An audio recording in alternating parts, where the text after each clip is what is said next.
out of their behavior.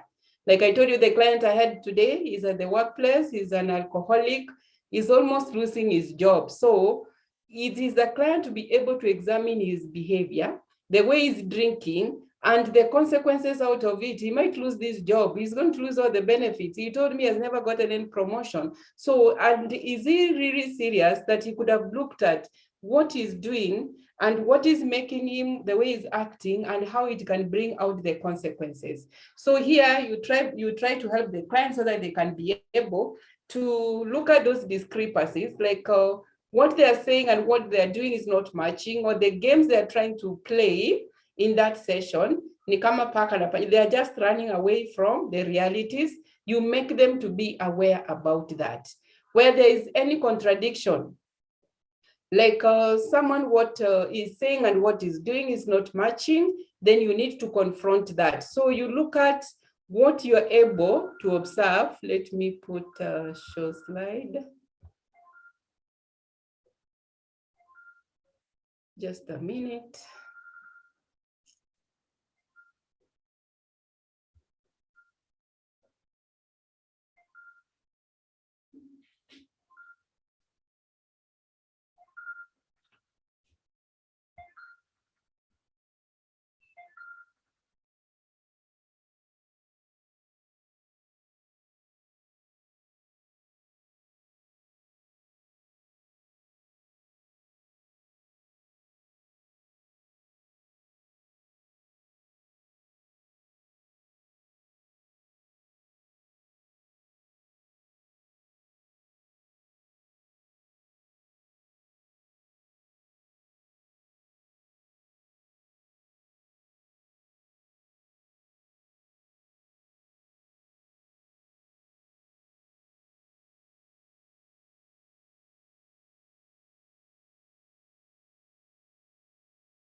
So when you are confronting, you confront the behavior and the stated goals, what the way the client is acting and what is expected to achieve. Then how is he going to achieve his goals if he continues repeating the same mistake and he's aware that those mistakes or those behaviors are the ones which can block him or hinder him from achieving his goals. So here you help clients so that they can be able to look at things from a different perspective. That is under confrontation. So you are confronting those discrepancies, the feelings and their actions, the actions and their thoughts, what they are thinking and what they are feeling, how they are acting. So you need to look into that. Then we look at immediacy skill. Immediacy, even from its own name, it is anything, any action you as a helper, you need to take immediately. Because at times in a counseling session, there are some behaviors which might hinder your counseling, your professional counseling relationship. So you need to address it immediately. So you discuss it. You discuss that relationship with your client, whatever is happening in that session, and it's going to interfere with your process or your the process of helping your client, you need to address it immediately. And immediately we call it, you discuss here and now. End transaction, maybe from the relationship within that, you give the feedback within that the relationship, what transpires in that relationship. It's also referred as the here and now. You don't wait that after the session is when you're going to tell your client, next time, you know, there are times a client might be behaving, you set your seat, a client comes and pulls the seat there. You don't also pull your client to the seat to your client. You ask them what is happening. Or the client can sit in a way he's stretching his feet into you, and here you are, you're supposed to be with this client for 1 hour. So if those issues are going to affect your counseling relationship, then you need to address it immediately. Anything which is going to hinder or maybe make your session not to progress effectively, you need to address it immediately. That is about the here and now. Then we have the advanced level empathy.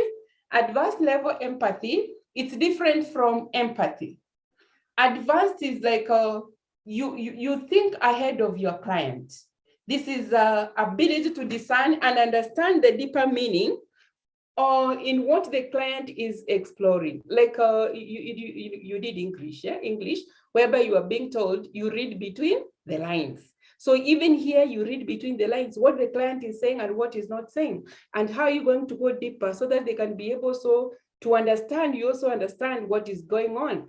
And here, you use this skill like you want to use the implied feelings, what they are not saying, but in you are saying this is maybe what they wanted to say. Or you pick the underlying feelings, like we have the surface, there's this what they are portraying here, but there's something they're not talking about it. So you need to understand that feeling.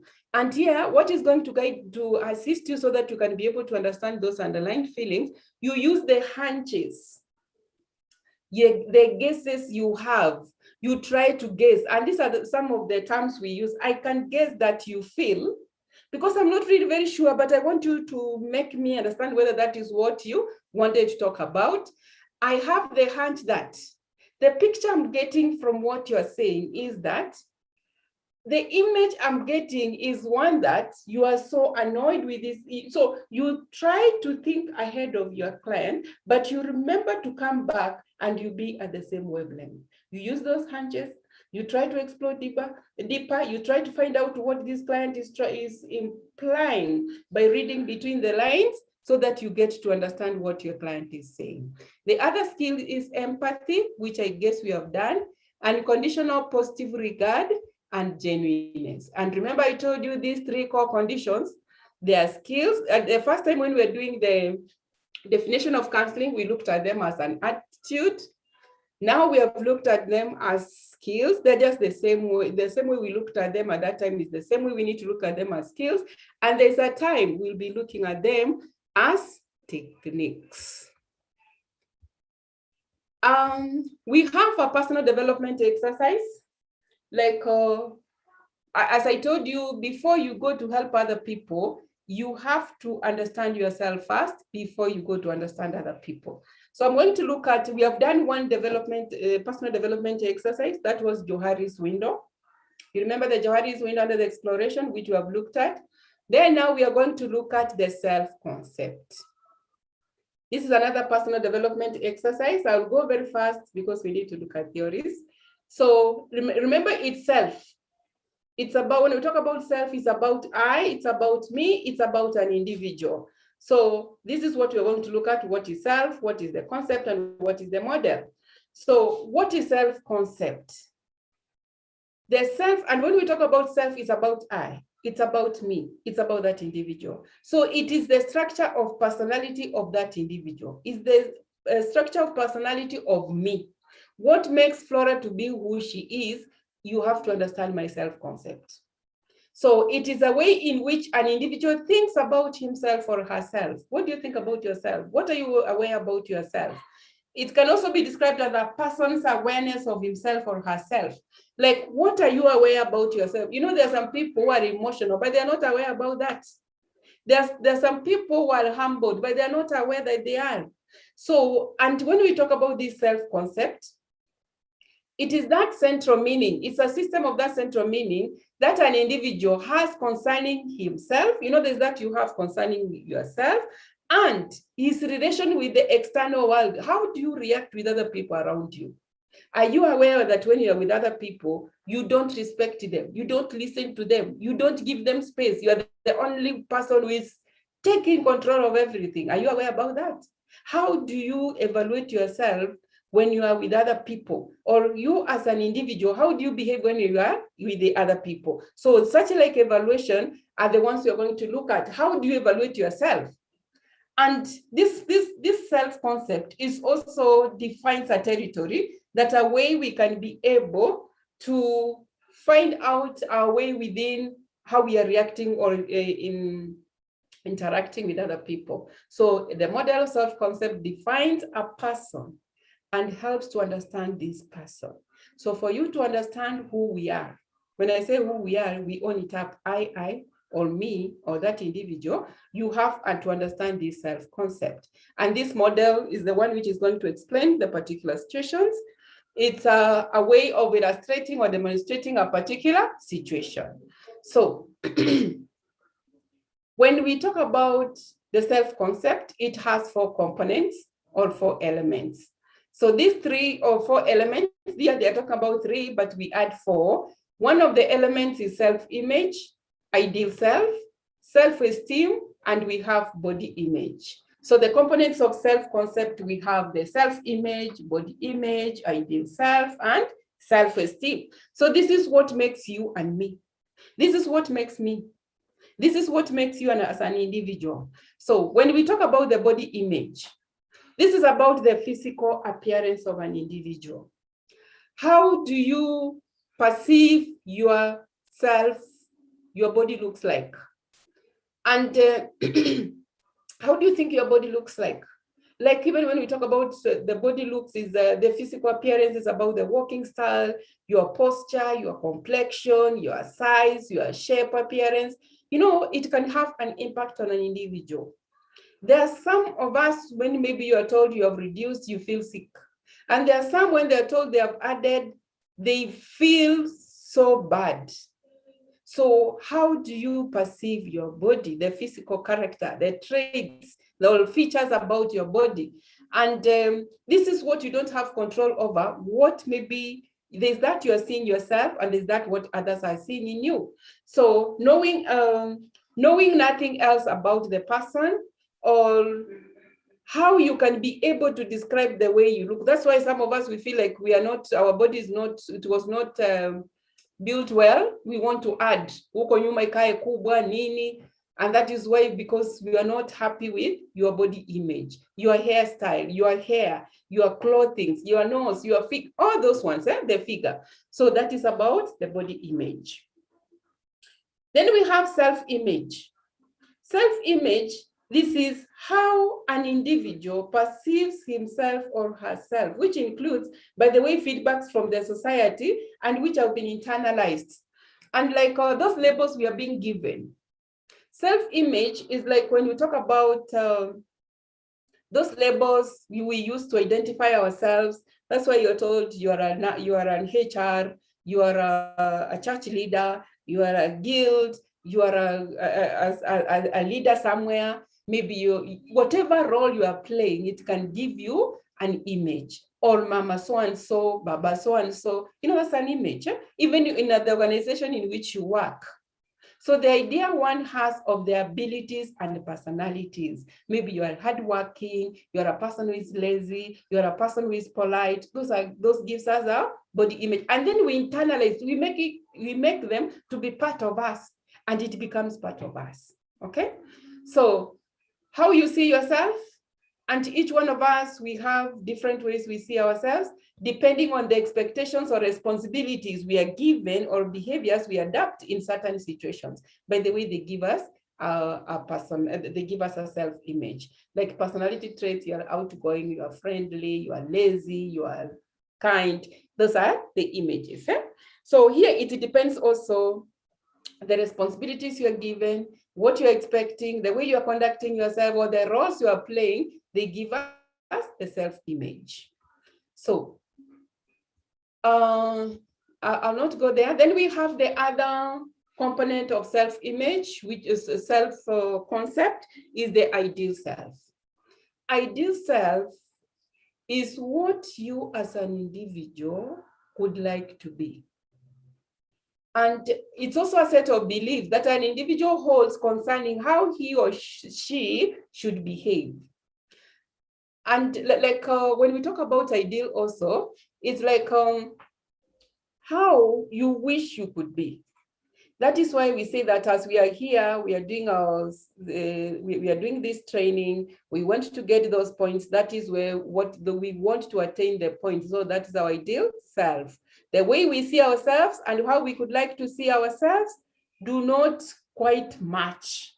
There's that you intend to. Like now, there are maybe in your organization where you are, or whatever you are doing, there's somewhere you want to be in maybe 5, in the short-term plans, like maybe in 3 years' time. So that is your ideal where you want to be.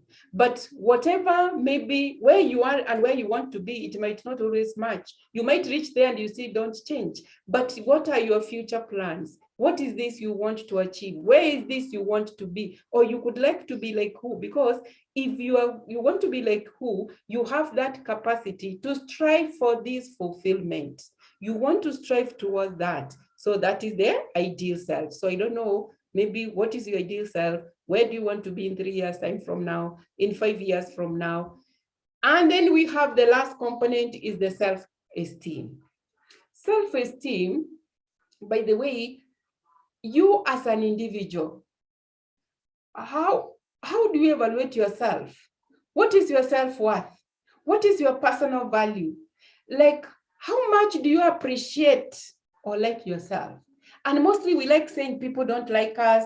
Even in my workplace, everyone hates me. But if they are hating you, what about yourself? Do you love yourself, or you also hate yourself? Even if those people, other people don't love you, or they don't evaluate you, or they don't appreciate you, do you appreciate yourself?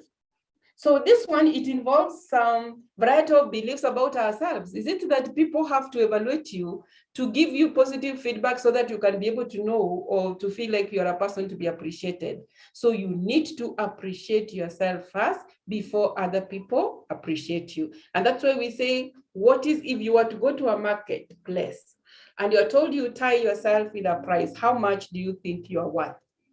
And this is when you feel your self-esteem is positive, you feel good. When someone tells you, oh, you're looking wonderful, because you feel good. When someone asks you, "Ai jameni, umevaaje?" You want even to leave the work earlier so that people don't meet you because your self-esteem is so low. So the self-esteem is how you appreciate yourself and how you evaluate yourself. It's how we feel about ourselves. It's our set work, the way we value ourselves.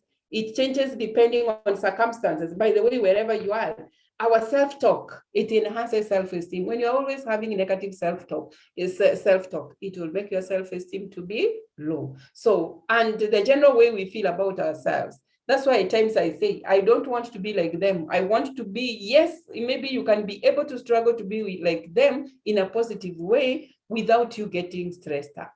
So high self-esteem people turn disappointments into opportunities. So like when we were looking at this, so this the self-image, how do you see yourself? Ideal self, where do you want to be? Self-esteem, I'm a person of what? I matter. I also, in this organization, we usually say, it doesn't matter what level you are also contributing to the organizations achieving their goals or their expectations. Now, that's why we say signs of healthy or low self-esteem, like a person who has very high self-esteem, we say that you are able to say no, able to accept strengths and weaknesses which you have. Whoops, I never get that right. I never got that right. Or I never get that right. You accept. It's not like always you have to be right. And able to express your needs. But when your self-esteem is so low, here you are always feeling like you are in trouble accepting positive feedback. So when someone gives you a feedback, even if it's positive, utaki kukubali. They also believe that others are better than them. So nikisema sasa mimi nafanya hii, I know so and so does better than me. Wacha mimi ni ngangane, and I'm telling myself I'm doing my best, and that's what I know. So here it's not going to work. Fear of failure, you always, that self-negative talk, that is what we want to come out because we want to boost our self-esteem. Now, these four concepts, these four concepts, they need to balance. And we say the four elements make or form the basis of the self-concept. And they are things that make a person to be unique and singular. And these four components, they are all of equal importance, whether it's about self-esteem, ideal self, self-image, body image, zote, they occupy the same space in an individual, okay? And they need to interact harmoniously. They need to be balanced. So when they interact harmoniously and they are firmly established, then a person is said, yani uliumbwa kaumbika, your self-image is so good, your ideal self is positive, your self-esteem is good, then it makes this individual to be happy, well-adjusted, and fulfilled. And they can be able even to actualize, to attain whatever they want. So these are some of the signs, but we have already talked about it. This is now how a balanced self-concept needs to look like. So self-image, ideal self, self-esteem, body image, zote zimetoshana. So when you are here, you feel so fulfilled, you feel so happy, and you can be able to actualize whatever you want. But when this self-concept, these components are not balanced, then if they're not interacting harmoniously, then the person will be so insecure, they will be so uncertain, they lack self-direction, because they'll find it difficult to self-actualize, because they're always having that, they're having that fear, they're feeling that they are not safe, they really don't know what they need to do. So if one element of the self-concept is affected, then the whole self-concept of a person is also affected. If maybe your self-image, the labels you've been given, if they're negative, then it will make your self-esteem to be very low. If you are given a feedback about your body image, kwani corona ilikuja ukakula ukakulia mpaka majirani, nazo umekuwa around, hakuna mbele hakuna nyuma, so it will make your self-esteem to be so low. So if one element is affected, it also affects the other elements. Okay, so this is an element. When I was drawing, it is not supposed to balance, but you find that the body image, maybe it has taken a bigger portion. And you also find that the self-esteem maybe iko kidogo. So this is the one we are talking about. It is when it is not balanced. And when it's not balanced, this is now when we have that self-concept and a person cannot be able to actualize because he has so many issues. So I just want to combine the 4 elements with the 3 domains. We have the public domain, what maybe other people, the open and access, like the one we were calling known to all. So this is the public domain whereby it's open and it's accessible. The information which is here, you don't have control. And the disclosure of this information, by the way, it will not make you vulnerable. Because this is what the public is seeing in you, especially in your body image or in the self-image, what they're telling themselves about themselves. And what they're seeing maybe about your ideal self, these are things you don't have control over. Then we have the private domain. The private domain, this is where the information which makes an individual vulnerable if it is disclosed. Because this information, you as an individual, you have control over it. And you're the one to choose whom to share with this information. So there's that information which you know, and a few whom you have chosen. So when it goes to the public domain, it will make you to feel vulnerable. Then we have the hidden domain. The hidden domain, this is whereby the information that makes an individual comfortable. Like if you have those painful experiences, maybe there are some things which can be able to generate those feelings of shame, humiliation, that guilt or that pain, or the talents which you also have here, you are not aware about them. That is what is in the hidden domain. So this is what, like these domains you are talking about, the hidden is so big, it's like they are balanced. But you find here the hidden is so small, the private is medium, the public domain is so wide. This is an individual we want to work with. This is where we want to remove them from here. They come to be, whereby they try to discover the information which is in the hidden. They talk about it, it comes to the private. After sharing it from the private, it will go to the public, because we have learned that the information which is in the public, it doesn't make an individual vulnerable. But all the time your information is in the private domain, you are trying to control that information. You don't want, when you share something with me, then you see me talking to another person, you feel like, so you keep on getting worried. You are trying to keep that information to yourself instead of you using that energy to work at the workplace. So the importance of this self-concept. It influences how we think, how we feel, and act in everyday organizational life. By the way we think, if your self-esteem is so low, it will determine how you're going to act. If your self-esteem is high, it's going to make you to act differently. So it can influence how you're going to think, how you're going to feel, and how you're going to act. It will also, it affects managerial thinking, feelings, and behavior. You can also look at it, especially when someone tells, hey, you are smart today. And when you get, you want to greet them, anything, you want to talk to everyone because you're feeling good. The most powerful influence on many important behaviors is this self-concept. That is the end of that presentation, which we were to finish before we went for a break. Any question up to there before I go to theories?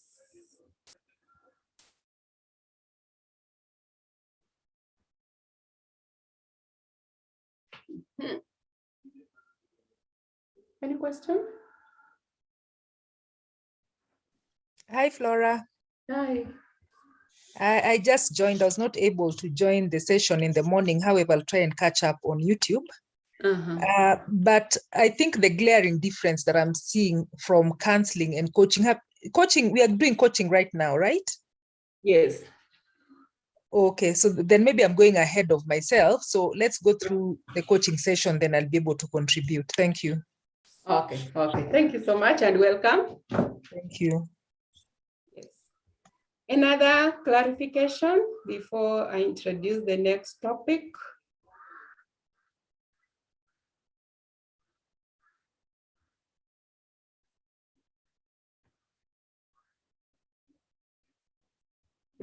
Let me get the sharing on the theories, then I'll be able to share with you. Give me a few minutes.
Sorry, I'm asking a question and I've muted.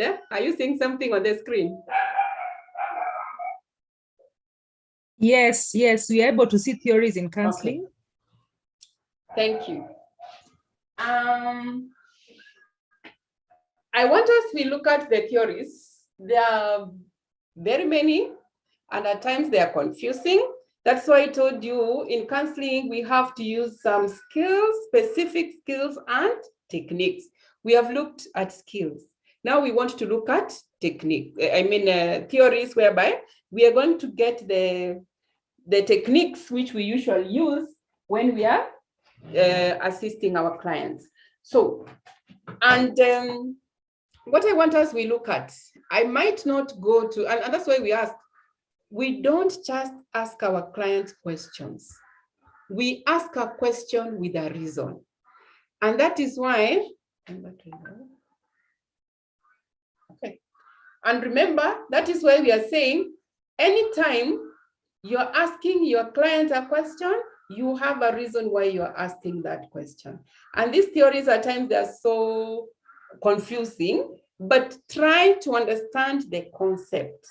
And like when we talk about a theory, I know you have covered so many theories. So these theories, they try to help us to explain a fact or an event, or an idea to explain something. What makes us to feel like ukianza kusikia kajoto hivi, and then you start saying, leo kutanyesha. Because theoretically, you know, if you start feeling that maybe hot and you have not reached the age of menopause, so utaanza kushukuna, maybe kamvua katanyesha. So these theories, again, they are a set of guiding principles, like on what is going to guide us. It's going to give us a framework when we are doing the observation or explaining some behaviors. It's also going to give us some assumptions. It's going to help us to predict some certain behaviors from what we have seen. And a good theory, I'm skipping some, I just want to mention, a good theory is a theory which can be tested, which has scientific support, which is clear and logical, which is simple, fruitful, that it leaves room for you to be able to do further research. And it has to be practical. So the importance of these theories, why do we have to study theories in counseling? One, it's going to give us a good foundation for counseling. It's going to give us some guidelines, operational guidelines, which we are going to be observing and predicting and maybe coming up with a guess what we are expecting. It's going to explain to us some existence of a certain behavior, what makes that behavior to exist, and how can we be able to help that client to come out of that behavior, or how are we going to make that client to continue behaving the same way they are behaving, especially if the behavior is helpful. It's going to help us to predict some behaviors. It's going to help us to know how we're going to control these behaviors in future. So that's why we have to learn these theories. And that is maybe what I've just summarized. And one of the psychologists said, Rolme says, a theory without practice is sterile. It will not be productive.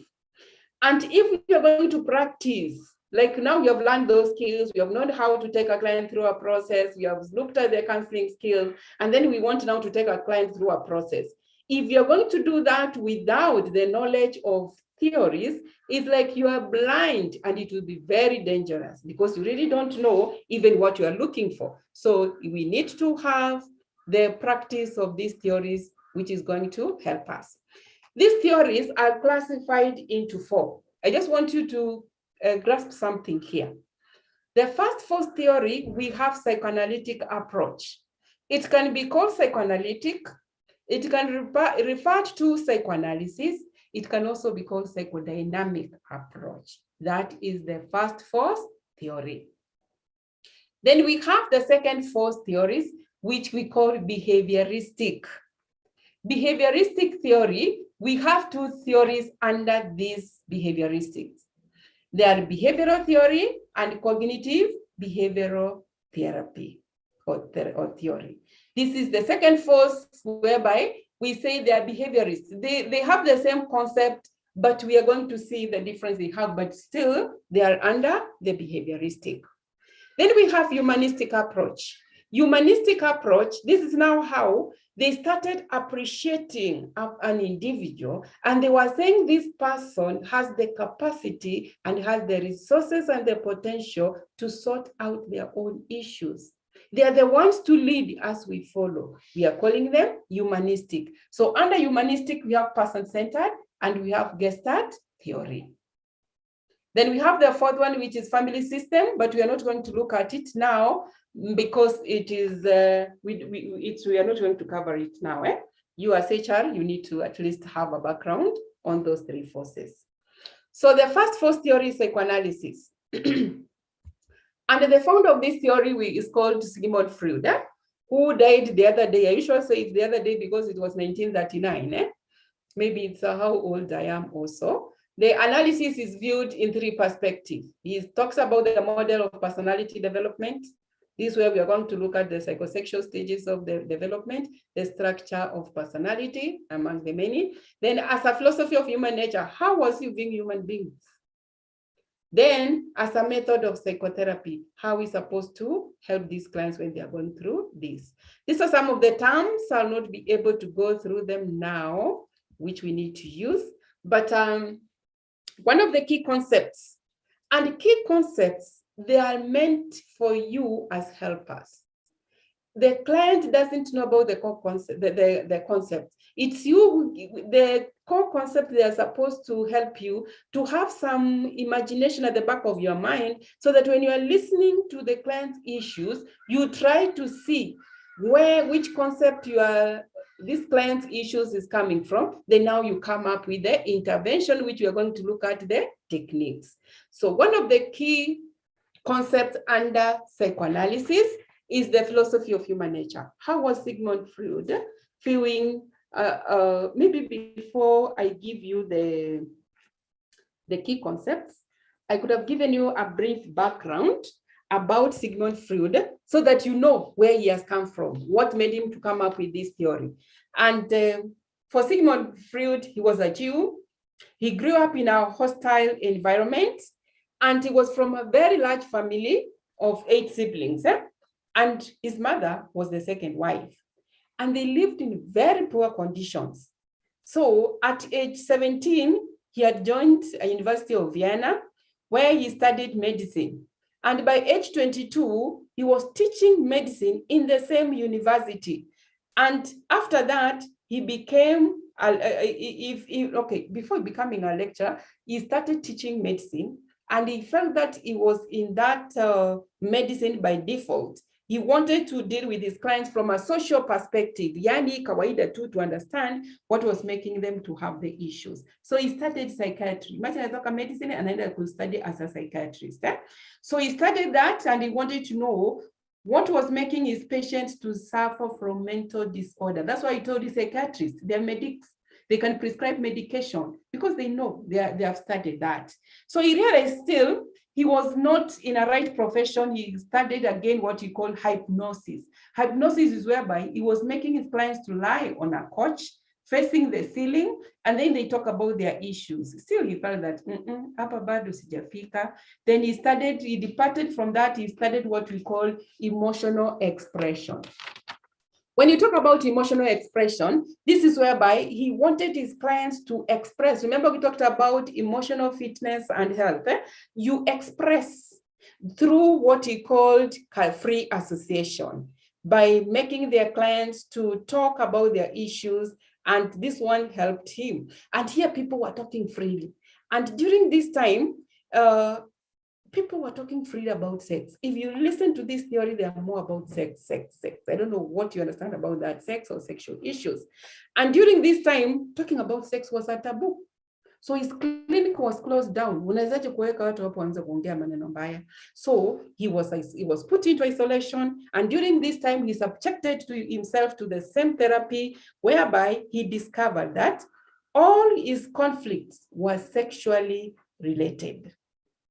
And he realized that as he was growing up as a child, he was in love with his mother, and he wanted to have sexual relationship with her. So he had a lot of hatred for the father, because they were competing for the same object. Ninataka na wewe unataka. And we are going to see that later in one of the concepts. And towards his end, he became very sick because he was a chain smoker. He suffered from migraines, anxiety disorder, and he had extreme fear of death. And he died in 1939 due to jaw cancer because of that smoking. So those are the issues I wanted to give you a brief background before now I come to the philosophy of human nature, or the concepts, because this is where you also came up with some of the concepts. So one of them, behavior, he talked about behavior is determined by the unconscious motives and feelings. When he was saying that the behavior is determined by the unconscious feelings, these feelings are the feelings we have. We are not very sure what is making us to have those feelings. We are unconscious about them. And it's because of those issues which we have repressed. And we have repressed them, but they are being expressed in the form of that anger, in the form of that hurt, in the form of that guiltness, that fear, and we don't know what is making us to go through that. But it's because of those issues which we have repressed. And they are not on, we don't have control over that. They are out of one's control when they come out. And that is why we need to know what are these issues which we have repressed to the unconsciousness, which we are not aware, but out here we are only seeing symptoms. Behavior also is determined by the conflict between sexual and aggressive drives. What makes us to behave the way we are behaving? We have two conflicts. We have the sexual drives and we have the aggressive drives. As I talked about sexual, I don't know what you know, but sexual is anything which gives you pleasure, anything which gives you that happiness, anything which gives you that motivation, putting you in a motivational state, anything which gives you that excitement. That is the sexual drive. So anytime you are feeling happy, or you sit maybe for an exam and you pass and you feel excited, then according to Sigmund Freud, you are being driven by the sexual drive because they're making you to feel excited. You feel you have your perpetuation of that life. You want to live. You feel like you are motivated. You have that interest in whatever you want to do, that happiness. That's why you find some people are smiling, wengine wamenuna. So the ones who are not smiling, who are not happy, they're being driven by the aggressive drive. This aggressive drive, these are the ones which are related to death, things which can be able to destroy, things which are going to kill life, things which has that cruelty, self-destruction, that aggression. Okay, so anything which is giving you that sadness, then you are being driven by the aggressive drive. That's why you see some people, wherever they are, wako happy, they're excited, and you see some group, they are so sad, they don't feel like there's need even to live because of these drives. They're the ones which determine how they're going to behave. Then we have behavior is also deterministic. Deterministic in the sense that I know maybe there's a time you've been told, can you be able to remember what happened to you when you were below 10 years? So, because behavior is deterministic in the sense that our childhood experiences, they can also determine how we are going to behave as adults. If you went through those traumatic experiences, whether you are a child or in whichever way, then they can also determine how you're going to behave. Like also the developmental stages, the experiences we had when we are developing up, how they can also determine how we are going to behave. You're going to see that. So that is why he said all these determinants are the ones which are going to determine how individuals are going to behave when they're growing up. So when you're listening to your client, assess, are the issues the client presenting related to the philosophy of the nature of that individual? Is it about their past childhood experiences? Is it about those conflicts? Is it about those unconscious feelings? What is this which is making these clients to behave the way they are behaving? Then the other concept which he has talked about is the philosophy of human nature. Structure of personality. And there's no slip of tongue in counseling. Mungekuwa counselors wangu, mungeniuliza, where did that come from? I'll let you know. So the structure of personality is another concept where he talked about the id, the ego, and the superego. Freud also believed that human personality is made up of three connecting systems within the mind. So the mind has three connecting systems. So id is not abbreviation, but that is a mind which Sigmund Freud came up with. So he talks about the id, okay? When he's talking about the id, it is biological. So this id, it is, it requires satisfaction. And this it seeks pleasure. It is so primitive. It's a part which is so primitive, whereby whatever it wants, haitaki kusikia uchungu, and it's present from birth, and it operates in the unconsciousness. And it is constantly demanding for attention. That's why you find mostly like a child.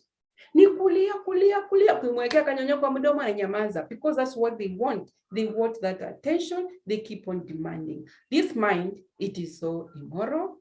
It's so irrational. It is a spoiled plant of personality, because it's being governed by the pleasure principle. It wants to avoid pain.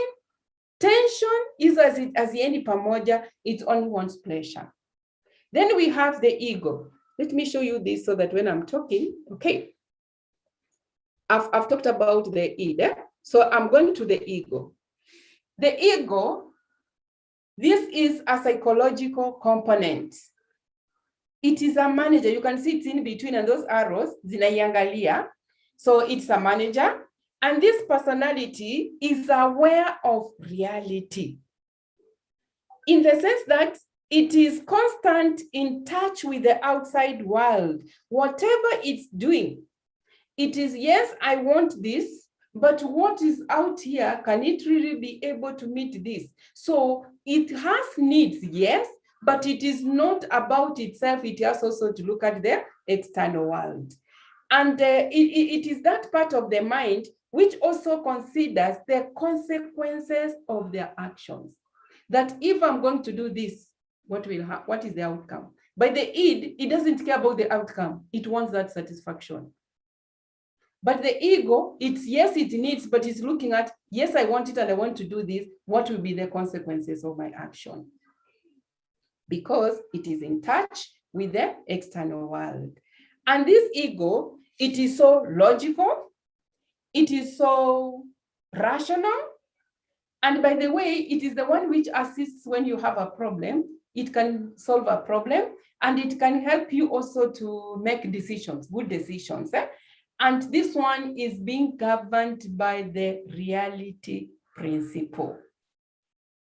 Then we have the superego. This is the other mind. The superego, this is the one we call the social component. And this one, by the way, the superego or this mind is formed from the introjections of the society values. What you have been told, what you have learned, that what you're doing is right or wrong, or it's good or bad. And it has very high moral standards because it demands for perfectionism. Haitaki kusikia ati you can't do, it has to be right or it's wrong. And by the way, when you look at this superego, because it's so demanding, it can make some people to go into depression because it guides us towards the socially acceptable behaviors in the society. And by the way, this one, it dwells in the unconsciousness. Remember the id, it dwells in the unconsciousness. The superego dwells in the unconsciousness, but the ego dwells in the consciousness. Okay? So, and the values and beliefs that our parents installed in us, they're the ones which help us to come up with the superego, because this is what we have been trained on. And this superego is being governed by the moralistic principle. Morals, morality, that this is what you're doing is good or wrong. So these are the ones, if you look at this arrow, the id, it's so demanding. It doesn't want tension. It doesn't want that pain because it wants to have that pleasure. But the ego comes in. Remember, the ego is the manager. It controls the id. No, you want it, but not now, not here. Because this one, it reasons, it thinks, it's logical, it's in touch with the action, the consequences of their actions. Then, whatever the superego also, it is the superego can control the id. But at the same time, the ego has to control the superego because you cannot be a perfectionist in all ways. Remember, change is coming. Things have to change. So you cannot be so strict that they have to happen. So you need to be also in touch with that external world. And that is what Sigmund Freud says. But now it comes a problem, especially when the ego is bruised, is affected, it's down, it cannot be able to think, it's not rational, it's not logical, it cannot be able to have that ability of solving problems, you cannot be able to make a decision, then it means this ego has been decreased. So personality should be in a state of, how do I say, dynamic equilibrium, that it can be able to balance. So the ego is the one which is supposed to help so that we balance all this. So you find if there is too much id and superego, or the ego is weakened, I hope I'm communicating. When there's too much id, it's demanding so much. The superego, it is a perfectionist, and the ego is weakened, then an individual will become unbalanced, and possibly this individual is going to suffer from psychological difficulties. Sasa hii nataka, huyu anataka, huyu hawezi kumanage, he cannot be able to control, that is the ego. Then this client or this person or this individual is going to suffer from psychological difficulties.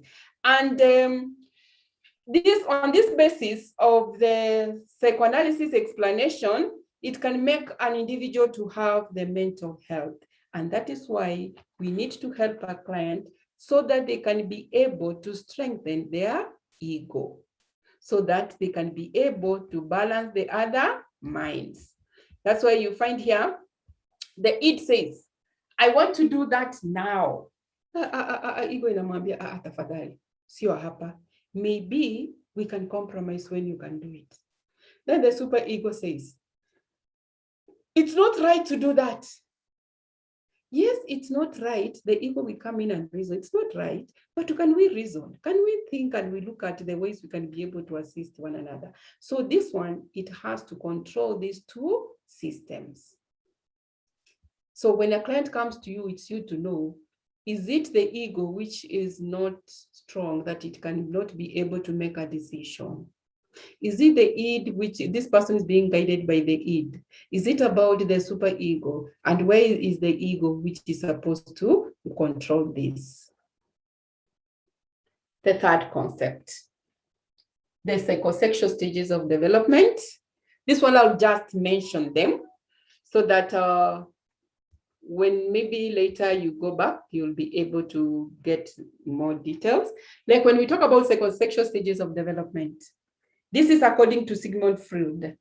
And the first stage he came up with, he said that individuals or a child develops, and if these stages are not negotiated well, we get fixated, we get stuck.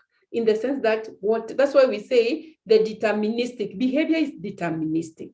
How did you negotiate your psychosexual stages of development? How did you negotiate your developmental stages? And that is why we say behavior is deterministic in the sense, how did you negotiate your childhood experiences or your psychosexual stages of development? So one of the stages he talks about is the oral stage. Oral stage, for Sigmund Freud, for him, he says that there's that interaction which occurs through the mouth, and the pleasure is derived from stimulating those the orals through gratification activities such as tasting, sucking, or eating. So those activities, it drives that pleasure. So the sexual pleasure are at the mouth, the tongue, and the lips when they move. Like now me, I'm getting sexual satisfaction because mnaongeongea, ulimi inasonga, lips zinasonga, I don't know, all those ones. And if a child never negotiated well at this stage, and they got stuck or stagnated, or they got fixated, then some of the behaviors we are able to exhibit, they never sucked well, and so that the tongue, the mouth, the lips were not getting that pleasure. When they grow up, these are the people who will be chewing so much, who will be smoking, who will be gossiping, they will be talking, they want just to talk, they get that satisfaction. They will be over talking, they will be eating, kila saa, kila kitu kwa mdomo. So don't blame those people who are always working, like now I know there are some of you who are sitting with like a cup of tea or eating something. Sasa hapo, you're having that pleasure, or nail biting. So, and these are some of the behaviors which they are going to exhibit when they grow up. The second stage is the anal stage. The The anal stage, now the pleasure moves from the mouth, it goes to the anal. And here it's about toilet training. This is the toilet training. This is whereby a child now is growing up. Is he able to control their bowel and their bladders? Wakitaka kususu, can they hold? Wakitaka kupupu, can they hold mpaka waletewe poti? Ama ni wale watapupu and then they step on it. So those are the things you need to look at it. So here, the major conflict is on toilet training. And on this toilet training, it's about developing control, which leads to a sense of accomplishment and independence. If they're able to hold their bowels and their bladders, by the way, it is going to develop a sense of accomplishment and independence. And you find that if a child is able to hold also, parents need to praise their children. You reward them. You are good. You're going to use the potty. You know, you train them that and you give that positive encouragement.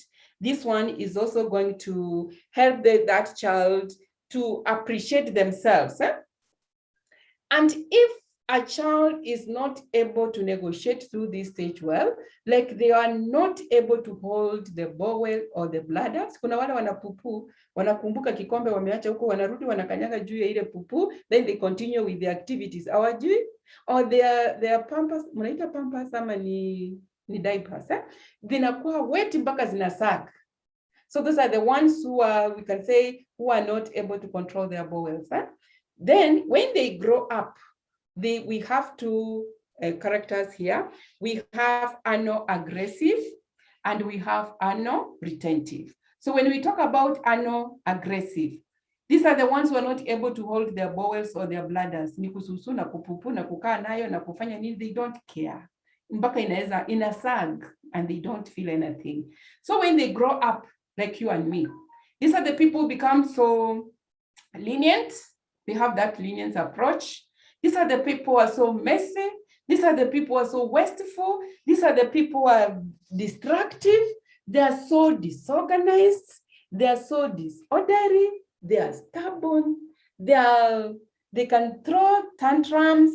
They are careless. They are reckless. So it depends where you are. And the ones who are able to control their bowel and their bladders, when they grow up, wale yani wakisusu hata kama wako na pampers, wanalia watolewe. Or wamepupu when they are standing, wanalia mpaka wapangusi, they can't move, or mpaka poti letu hapo. So when they grow up, some of the characters they are going to exhibit, these are the people who are going to be so orderly, very rigid, very neat. They're going to be precise. Strictness, when you're going to work, you're supposed to be there at 8, see or 5 minutes past 8. Oh, now watakuwa stress. Then they have that excessive neatness. Yani akidress kutoka kwa kichwa, nguo, kila kitu, it matches. They are perfectionists, but they are very stingy also. Like when you borrow money, the anal aggressive atakupea. Then atakumbuka hiyo pesa sasa ila kubroke. But the anal retentive, you want money? How much? When are you going to pay? Are you going to pay with interest? They are so orderly, they are so organized, they want to see things done in order. Then we have the third stage, which is the phallic stage. Phallic stage, this is where children also drive their satisfaction from stimulating their own genitals. So in the sense that, so here we have come from the mouth, tumeenda kwa anus, sasa tumerudi kwa genital, and that is where they get their satisfaction. Now, when I gave you the background, a brief background about Sigmund Freud, this is now where the concept comes in. So under this phallic stage, we have two concepts. The two concepts which Sigmund Freud came up with, he talked about the Oedipal complex. The Oedipal complex, this is for boys. And boys view their fathers as a rival for their mother's affection. Remember what I told you about Sigmund when he subjected himself? He describes these feelings of wanting to possess the mother. And even he has the desire to replace the father. He wants to replace the father. And that is why, like, and him as a child, this boy child, by the way, he fears that he will be punished by the father for those feelings. And they fear that the father might or will castrate them. This will bring about castration, fear, and anxiety disorder. This fear, because of this, he wants the mother, the father wants it, and he feels that the father is going to castrate him. So it brings about the castration, fear, and anxiety disorder in the boy child. And if this stage, by the way, is not resolved well, okay, to resolve this phallic stage, the one for Oedipal complex, you find that boys continue loving their mother while identifying with their father. You were square castrated. Hey. Then the other concept under the phallic stage is the Electra Complex, and this is for girls. And under here, for the Electra Complex, here you find that girls look at their father as a source of jealousy. And they are said to be envious of the penis that the boys have.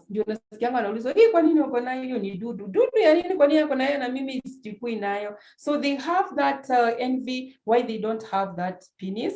And here the girls believe that, okay, the girls have the penis envy. The concept here, you need to talk about the penis envy, whereby the girls always blame their mother. That's why you find a girl child, they're always in loggerheads with their mothers, but they're very close to their fathers.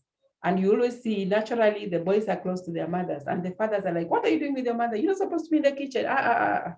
Sigmund said these people, they are very close. Oh, wachana now, don't castrate them, but they are going to be there. Then, and this one, like, the girl asks the mother, that's why they're in rivals, why don't I have this penis? So this one causes a lot of tension, by the way, in a girl child. And for this to be resolved, to solve this conflict, the girls also try to identify with the father so that they can be able to get the symbolic penis, which they don't have. So girls have the penis envy, and boys also, they have the womb envy. Okay. So if this stage also needs to be, oh, my battery wants to go off. Okay. Just a minute.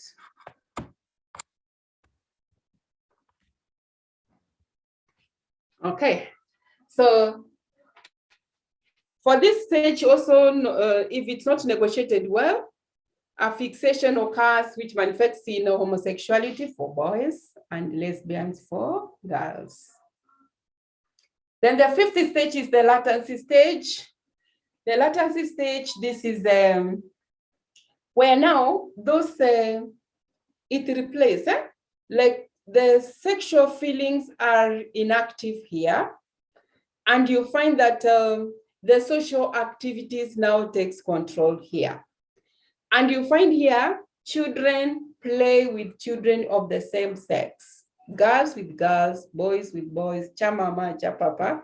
That is what they do here. And during this stage of latency, this is where you find that children also develop those social skills, the values, they develop relationships with their peers, and even adults outside their family. They're interacting with children who are not from their family. So here you find that the child also, this is the time the child goes to school, and they become more concerned about their peers' relationship. They're concerned about their friends, their hobbies, and other interests. That's why you find wanakimbia, they are singing, they are playing, boys are playing the toy balls or toy cars, depending on whatever they have. So, and this is where, by the way, they discover their talents. And remember, this one also is very important because it will help in developing the social communication skills. Those are communication skills, and it can make that child to have self-confidence, and it can boost the self-esteem of that child. So Sigmund Freud says that under this stage, there is no fixation, which occurs. Then the last stage, according to him, is the genital stage, which he called the Pupati Stage. And here now, there's that maturity in sexual interest. And you find here the sexual issues which were inactive, now they become active again. And here the individual also develops a strong sexual interest in the opposite sex. This is now where you find the boys, the adolescents, they want to be together, they want to talk. Now, nawaambia sitaki kukuona na kijana fulani, na wewe sitaki kukuona na msichana fulani. You see, all those ones. And remember here, they want to be together with the children of the opposite sex. And during this stage, this is where now they look for, how do you call it? Sexual identification. They want to know exactly who are they. What are they supposed to be doing? This is when you're telling them, you need to be at home by 6. Now unakuja saa 3. So what is the issue? Her or him comes at 9, and me, I'm supposed to be on the house at 6. What am I supposed to be doing? What am I not supposed to be doing? So during this stage, the children at this stage of genital stage, it's about 12 to 18 years, they focus more on their individual needs. They also focus on the interests of the welfare of the others. They are concerned about the others as they're growing up during this time. So here, the goal is also to establish or come up with a balance about their various lives. And like as they're growing up, the areas they need to focus on, what am I supposed to be doing? And if this stage is negotiated well or is completed successfully, the individual should now be well balanced, will be warm, will be caring. And that is what Sigmund Freud talks about. And this is where we have the norms which needs to be followed, the demands of the reality. Those are things because now they're grown-ups, they can know what is right and what is not right. Those are about those psychosexual stages of development. So Sigmund Freud stopped at age 18, and he said that a person develops from 0 year to 12 and going on up to the age the person dies. But we have another psychologist who is called Erikson, who disagreed with Sigmund Freud and said, you cannot tell us that only we develop up to age 18.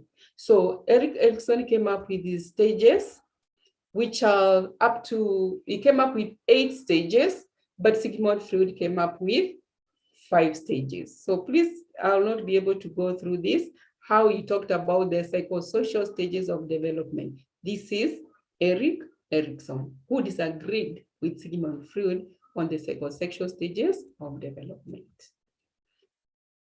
The other concept, once we looked at those developmental stages, when a client is sharing about their issues, it's you to get, where did this client get fixated?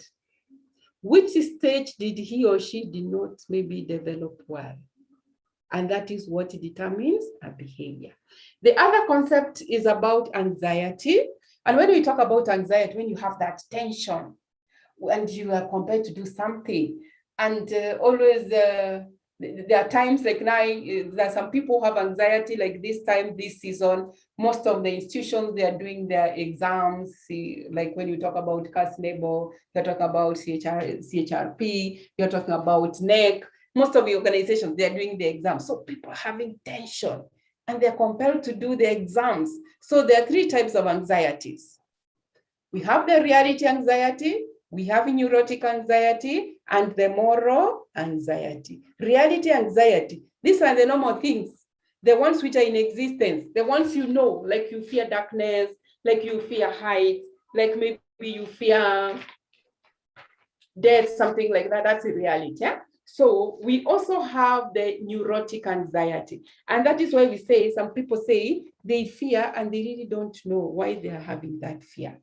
That is fear of the unknown, or fearing of losing that sanity, fearing that maybe you cannot be able to make it. Na hakuna kitu ijakuja, so neurotic. Then we have moral anxiety. That is like especially when you break the values or the rules of the society, and or whatever you do which you feel like it's wrong, then that is the fear of the moral anxiety. It's not good that I didn't go home yesterday. I even abused my boss. And hiyo ni vitu ya moral anxiety which we have. So when we have this anxiety, how can we be able to manage this tension? Then we run and we start using the ego defense mechanisms. And this ego defense mechanism, Sigmund Freud says that when we're using these ego defense mechanisms, it's when that conflict occurs between a person's wishes. You have a wish, and the external reality, when they're not matching. So what do? You have to use those defense mechanisms. You have something you want to do it that time, but it doesn't happen because of the external realities, then you use these defenses.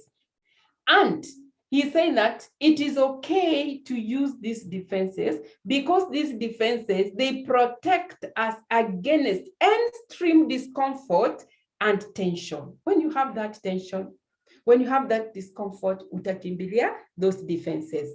And every individual, each one of us, we use those defenses. However, what Sigmund Freud emphasized, it is okay to use these defenses, but we should not prolong using these defense mechanisms. So, and he says that when you are using these defense mechanisms, by the way, we use them unconsciously. So when you're dealing with psychoanalysis, it's more on unconsciousness and consciousness. That is the key. So when you're talking about the psychoanalysis, psychodynamic, psychoanalytic, talk about unconsciousness, talk about consciousness. So he says that it's okay to use them. So some of these examples, it is okay to use these defenses, but you should not prolong them. So one of the examples is repression. I might not go through all of them, but I'll just mention a few if you don't mind. But if you, because maybe you need to know at least 5. Repression. Repression is when you push some information which is in your awareness to go to the unawareness. You repress that information. You push it from the consciousness, it goes to the unconsciousness. And especially those issues which are triggering any pain and shame, you don't want to be reminded, sukuma. So you repress it. Like when you are walking in the street, alafu unaenda ukiangalia nyuma unaona mabibi za wanyama, mabwana za wanyama, shetani ashindwe, mimi niko na wangu. So that time you have repressed. Hiyo imeenda wapi? It has gone to the unconsciousness. Then we have denial. Denial, by the way, this is the rejection of reality. And when we are rejecting the reality, it's when the reality is so unpleasant or it's so disturbing, you don't want to accept it. So it is okay to use it, but at times it can distort the reality or it can prevent the proper adjustment, and it will make it difficult for us to accept the reality. So mostly people who are bereft, they use this denial. It is okay, but for a short while. Rationalization. Rationalization is whereby you are looking for a justifiable behavior as an excuse. Like if maybe you have never gone for this training, we do respect the one who said she'll just join. She was not able to join the first session we had. And it's like that you're trying to rationalize, like, I wish I'd logged in, I couldn't have missed it. So you are looking for, just with due respect, we are looking for justifiable excuse to explain your behavior. And it's also used to explain a way, like if you have failed, you have that as a person, you have failed, you have that personal failure, but you want to explain why you are not able to make it. Like now, maybe there are students who go to school, they are going through their courses, then they go and sit for exam, and when they come out, maybe they don't make it, then they start explaining, no, mwalimu, hakutufunza hii, angetufunza, hiyo exam tungepita. So you are looking for justifiable behavior. Projection. Projection here, it's when an individual, like we try to put blames of his own failure upon others. Like, what has made me to fail is because of so and so. So this, we're blaming others for the mistakes. I wish I was told earlier. If we could have told me earlier, singekuwa. And I know these issues I'm having is because of so and so. So you are blaming the others because of the issues you are going through. You are projecting them. You are projecting uncomfortable feelings on other people. You are projecting your discomfort outward. Kwa wale wengine, that is why you have an issue. Introjection, this is whereby it's inward. And this one we say like, when you are introjection, you start blaming yourself. You look into yourself like you are the one who has made these issues to take place. You direct them towards yourself. Like you keep on calling a person you're stupid, you're an underperformer, I knew you will not get a promotion because you don't even know how to meet the deadline. So you introject it to yourself and you constantly accept it that you are stupid. And you're really stupid. So taking in and accepting critically or uncritically the values and standards of others. You are valuing them that what they are telling you is what is true. Who told you that I'm an underperformer? Regression. Regression is, there's some behaviors which maybe we have outgrown, but you find that we revert back to our earlier behaviors because they give us comfort. Like as a child, maybe they had stopped bedwetting, but because of the issues they have, the tension, they revert back to bedwetting. Or someone was tamsaki, akifika mahali ana outgrow, akikuwa na castrate, anarudi back, reverting back to immature ways of responding to issues. Like even there's someone used to cry so oftenly, anafika mahali ana outgrow, ikifika na issue, anarudi huko. Or a child has started crawling or standing, holding things as mommy, anafika mahali anarudi kucrawl. If you see your child doing that, please assess it, whether what is this making this child to do so. Displacement is where we transfer our feelings from one target to another. And likely it happens when the real target is seen to be so threatening to confront.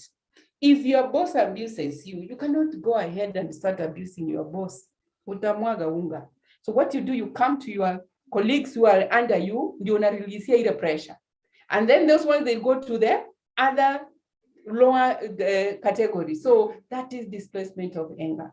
Or mzee amekazishwa kazini, he comes home, mama ndiye anaona, mama anatoka hapa na stress watoto wana stress house help wanavunja vikombe jikoni. You displace that anger to the easier object because the main object is so threatening.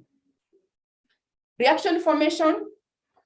This is where, like, at times you form a reaction. You start behaving in a way that things are okay. Like when someone is talking negatively about you, then when he comes, he starts smiling. When you ask them, how are you? I've not been in for the whole week. We really missed you. So you form a reaction. Here you are smiling, but when this person is not there, you are not happy with them. You form a reaction. Humor is whereby you bring the funny side of it, especially when you have tension, when you have an issue. When you have those people coming to visit you, you start talking, you start chatting, alafu unakumbuka, guy, I'm supposed to be grieving. Then you start grieving. When other people come again, unasahau kidogo. That is a defense mechanism. That's what we said. We need to reach somewhere and we accept it. The last concept is consciousness and to the unconsciousness. And Freud's contribution was the concept of consciousness and unconsciousness. That's what I told you. And he asserted that our mind keeps in the unconscious 90% of our information. Zile tunasukumanga, sitaki unikumbushe, inaenda. Sitaki, usinilete hiyo. So it goes to the unconsciousness, and this is where we have a lot of information.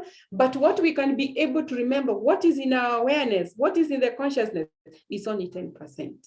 And he brought up the concept of the iceberg. I guess you have seen this. This is what is 10%. What is in our awareness. But when you look at it from this part going down, This one, you have to take time to retrieve this information. And this is where we have the 90%. So what we are aware about, what the clients are aware is only 10%.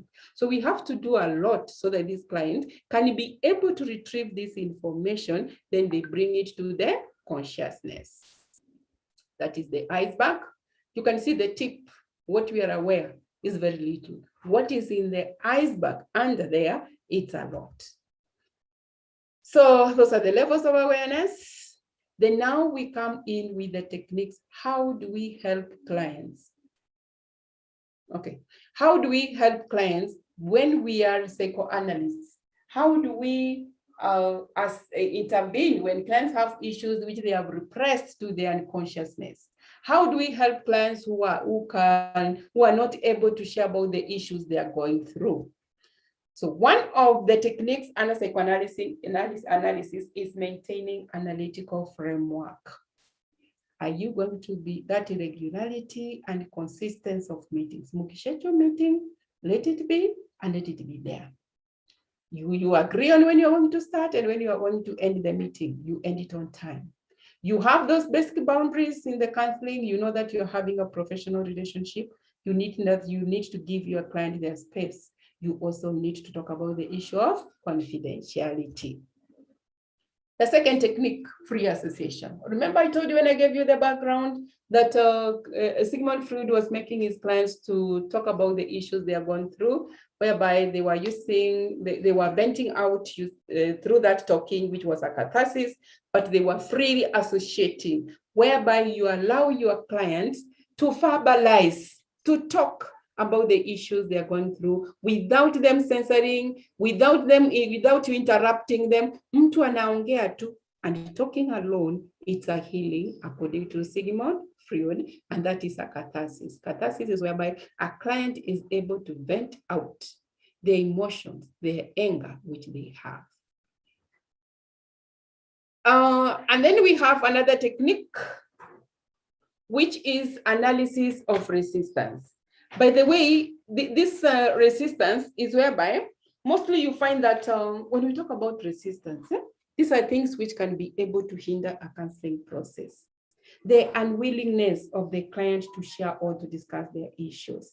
So here, the client has that reluctance to bring to awareness. You know, at times you fear, and then the things which are pushed to the unconsciousness, it comes to the consciousness, is going to bring back that pain. So here, clients are reluctant to bring to the awareness threatening unconscious materials which they had repressed. So here, how will you know that there is that resistance? You need to analyze it. When clients they come late for a session. If they are paying fee, they are not ready to pay. When maybe they are sharing, they refuse even to recall past memories. Kuna mtu atakwambia ati mimi nakusahau. Tunakumbuka corona ilikuja Kenya, mimi hata sijui kama kulikuwa na corona. Hiyo ni resistance. They claim they have forgotten significant events in their lives. Hiyo ni resistance. Or when they can at times refuse to talk, or if they have to share, they share selectively. Yani wanaguza wazikanyage life wires, which are going to trigger their emotions. So hapo jua you need to analyze that resistance and you make the client to be aware about it. So let us not again judge our clients when we are interpreting that resistance. We need to allow them so that they can be able to address what makes them to be anxious or what is making them not to share. Know when to disclose this to your client, and also know the defenses they are using at that level. Okay. Then we have the interpretation of transference. Transference, what I want to talk about it. At times, sijui kama in normal life, you have seen someone coming to you and anakuambia, let me pick a name here. Maybe this person tells you, Emma, you know, I have this problem. And this person, he did ABCD. And they are talking and then he says, Emma namwambia, wewe usinilete. Unaniongelesha aje kama ni mimi nimekuletea hiyo shida.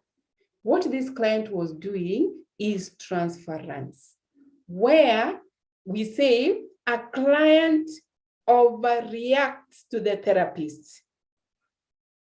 And when they are talking to this other person, they talk as if he or she is the one who has made him or her to have the issues they are having.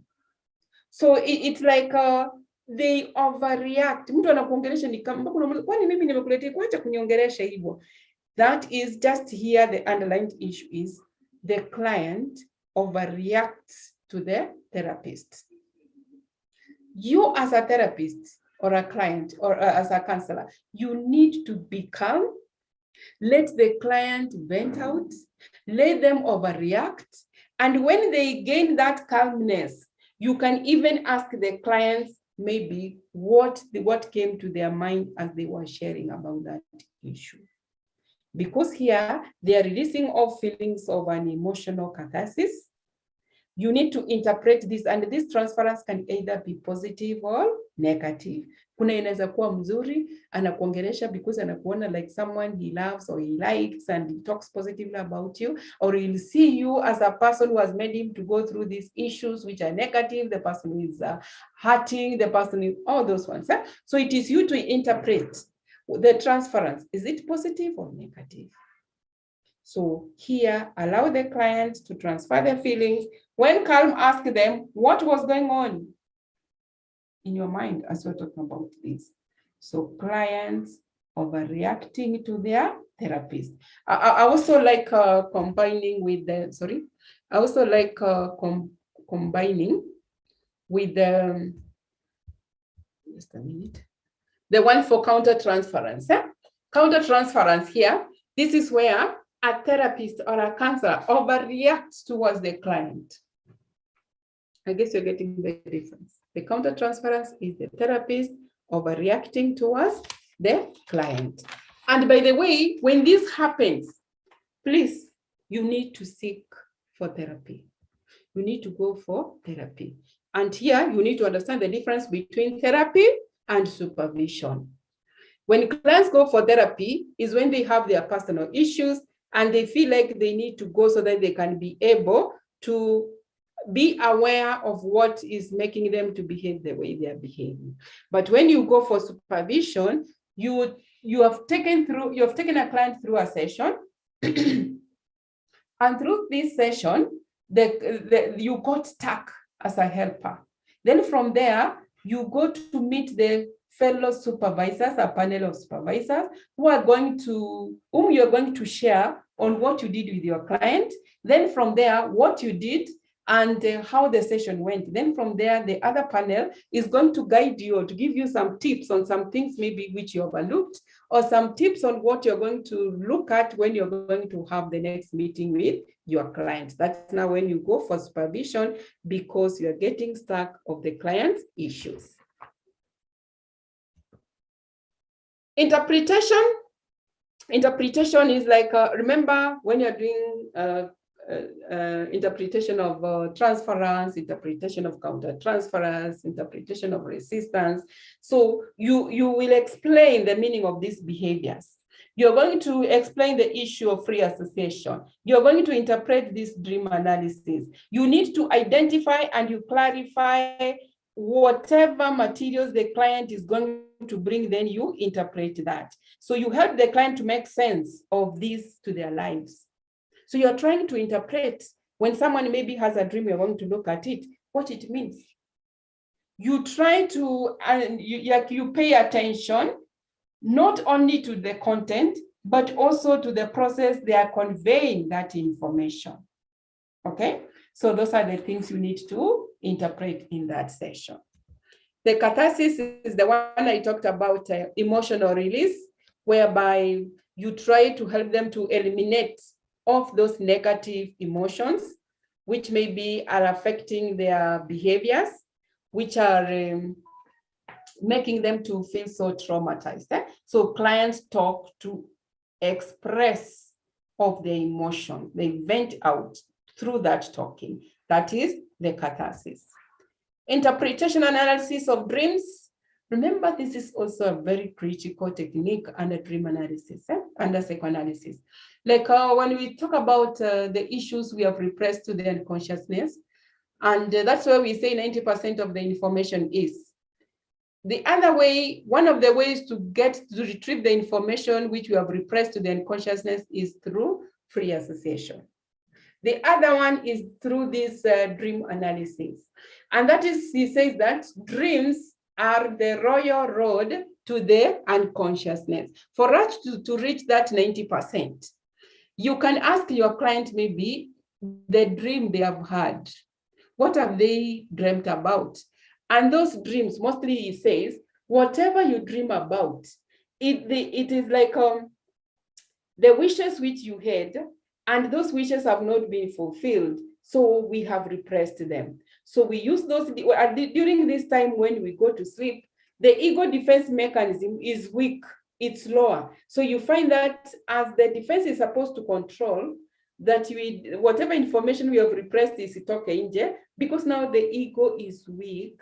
Ukienda kulala, it comes in a form of a dream. So anytime you want to help your client, you can ask them, what have you dreamt? Can you share with me a dream you have had? So that dream, it does not just come from anywhere.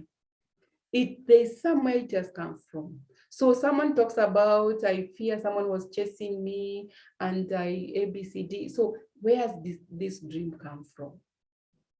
Like I've dreamt like I do a wedding, and some people think negatively when you do a wedding in K4, but can you think positive? Where has this dream come from? Did you see, did you hear, did you maybe watch a movie, did you read a book? It must have come from somewhere. So then you talk about it, and you find that mostly it's going to help our client because these are some issues they are repressed. Hilo naambianga sitaki kukumbuka, ndio nasikianga we do respect the people are saved, that ati Mungu amenionekania, amenionyesha naenda kuoa Flora. Yani Flora tu ulikuwa unafikiria ikaenda kwa unconsciousness. So when you go to sleep you dream about Flora. Flora ametokea wapi na hujawahi mkuta, ati ni Mungu amekuonekania.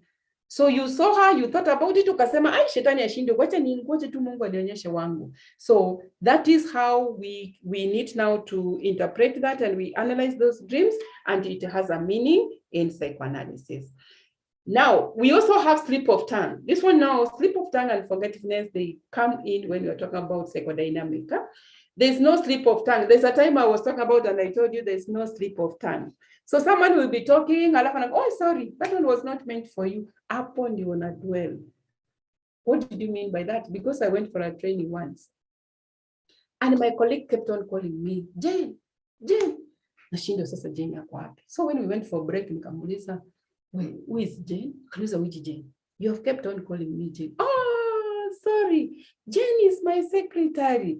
So imagine umelala kwa kitanda unaitana Jane na bibi yako anaitwa Mary. Utamweleza nini? So you'll explain where it has come from. There is no slip of tongue. And in psychoanalysis or psychodynamic, there's no issue of forgetting. Atumesahau, you hakuna. So no forgetting in this theory. So you need also to interpret that. So I said you look at psychoanalysis. Imeenda wapi? So that brings us to the end of psychoanalysis. And it is the longest theory which we have, but it's also a very critical theory. And remember, most people disagreed with Sigmund Freud, but at the end of it, we borrow from him. Any question on psychoanalysis? Maybe, Malim, for the purpose of understanding, the last bit that we've just looked at, could you just explain probably how a question would be framed on techniques of psychotherapy, the ones that we've just gone through? How a question can be framed under the techniques, Sama? Yes, the maintaining analytical framework, free association, analysis. You can be given a case study, and you'll be told using psychoanalysis, assist this client. When you hear intervene, assist, then it means you're using the techniques. You come up with the techniques, okay? Or you can be given a case study and you're told, like under the concepts, they can give a case study of a man or a boy child. They'll give a story about, then you are told, use the the Phallic Stage. Then here, you're supposed to use the concept of Oedipal complex. But when you are told you talk about the interventions, or you try to ask a client, they cannot tell you use the techniques. They just told you assist this client. Then you know definitely you're supposed to talk about those techniques. I've had them severally, like transference, talk about transference, interpretation of transference in psychoanalysis, 10 marks. Please give examples. Talk about it. Mutaongea nini 10 marks under transference? Okay, another concern. Is it okay? Hello? I have a question. Yes. So you had mentioned that the levels of ID and superego affects the ego. So I'm wondering if people who suffer from some form of narcissism, again, which degree differs, is it because of the levels of the ID and the superego? Okay. Remember, we have different people who have come up with the different researches, but we want to confine ourselves according to Sigmund Freud. Remember when we are talking about the id, if according to Sigmund Freud, it is something which is say that when we are using the id, if you want it, you need to get it. Hautaki kuambiwa no. Like now, some people do exams and they want to get those promotions. And when those promotions are there, it has hurt their id. They want to complete their courses and then they get their promotions. So here it depends from which angle are you addressing that issue. But according to Sigmund Freud, now we are confining ourselves to him so that we don't confuse ourselves with the others. Okay, okay. Because people have also done their research, it's not only him, but now if we bring the others in, tutakuwa more confused. I don't know whether I've responded ama nimekuchanganyisha. Respond. Okay, okay. But remember the id, itaki kuambiwa, itaki kusikia attention. It is so demanding. It only wants to be told yes, yes, yes. Ukiambia no, mumekosana. Now the super ego, it wants to see things being done in the right way. Like now, the ones who are being controlled by the super ego, it's like now she's wasting her time. That's wrong. She could have prepared herself. Which is okay. But now the ego will come in. And nasema unajua hii ni technology, lazima adjust, aanze kutafuta hiyo nini. Downloads. Can we move to the next theory, which is the behavioral? We are stopping at 7. Is it 7? I'm trying to get to the next. I want to go to behavioral. Okay, here it is.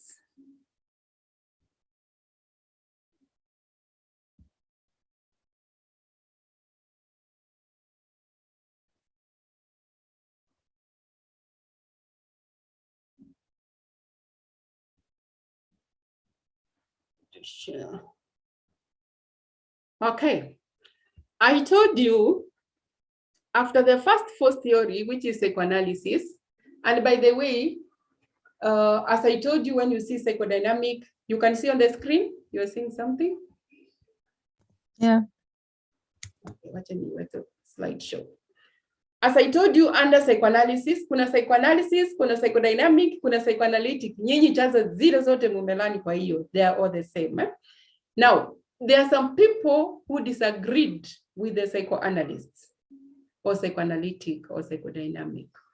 And they said, you cannot be able to be taking us back to our childhood experiences, to the issues we have repressed, that we have the psychosexual stages of them. Hizo ni vitu gani sasa? So there came the behaviorists. And I just want you to, when we look at the behaviorists, they have disagreed of taking us back to our childhood, to the issues we have repressed, to the unconsciousness.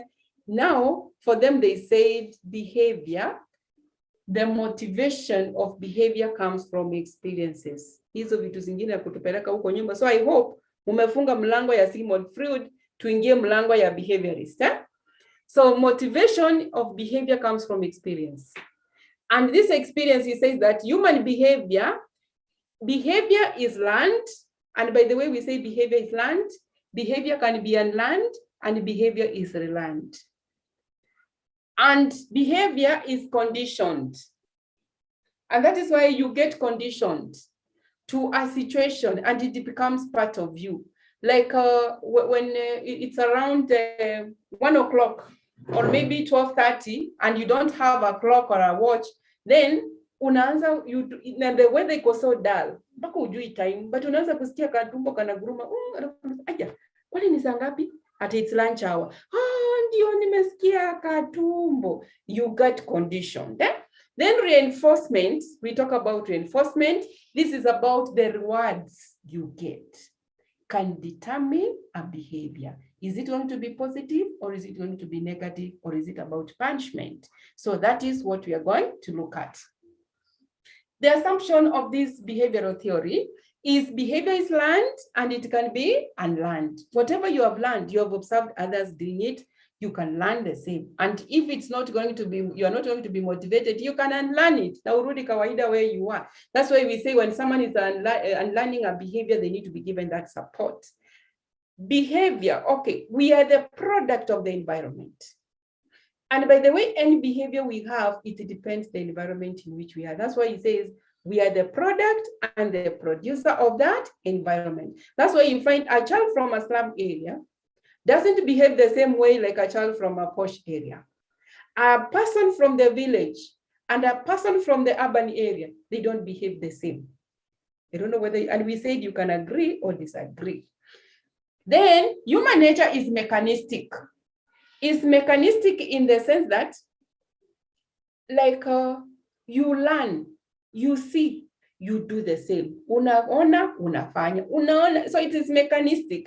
So taking internal mental state is useless under behavioral theory. Maneno ya kuingia at mental state, it's about the environment. It's not about the mental issue. So there's one Watson, who is also a father of behavioral, who said, give me a dozen of healthy infants. And these healthy infants, I'll put them in a specified world, and I'm going to guarantee you, I take them at random, these children, or these infants, and then from there, you train them to become what you want. You want them to be teachers, you want them to be doctors, nurses, thieves, rob, all those ones. I'll make them to be what you want, depending on the environment I'm going to put them in. So Watson is the father of behavioral. So under behavioral therapy, we have three concepts. And one of the concepts is the classical conditioning, which is by Pavlov, Ivan. I guess you have come across the dog, the bell, and the food, and the salivating. The dog, the way it's salivating. Yeah? So here, the dog was getting conditioned. Because the first time, there was food, and it was accompanied by the bell. So the dog started to salivate. Then it reached a time the bell was ringing and there was no food. The dog continued to salivate. So the bell continued to ring and there was no food. The dog stopped salivating because it got used. But later, it came out of it and learned, because it came to learn that even if the bell rings, there's no food. So you get conditioned to that. Whatever is taken. So you look at that issue of the bell, the food, and you'll be able to go through that. Then I'll not go through that. I'll go to the second concept, which is the operant conditioning. Remember, we talked about reinforcement. So under operant conditioning, this was by Skinner. And even later, he called this experiment. By the way, behaviorists, the behavioral therapy, they were using experiments. And that's why I usually ask, do we behave like rats, like dogs, like, yani vitu funny walikuwa wanafanyia experiment. So for him, he came up with this Skinnerian conditioning, which he called operant, and operant is about the operations. So for him, this is operant conditioning. It's about operations. So Skinner came up with an experiment. He had a box, and in this box, there was a lever, and which had a green button. So anytime the rat was closed in that box, see, that's the environment, and it started feeling, hungry. It was running in that box and it stepped on the green button. Then the lever was, or it opened and the food was dropping. It ate. Then when it started again feeling hungry, it again went back, stepped on it, and it got that food. So it learned that if it was stepping on that food, on that lever, on that button, it was getting a reward.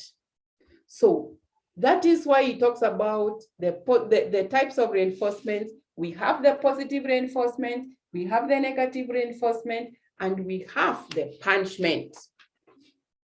So the positive reinforcement, this is by Skinner, B.F. Skinner is the one who came up with this experiment.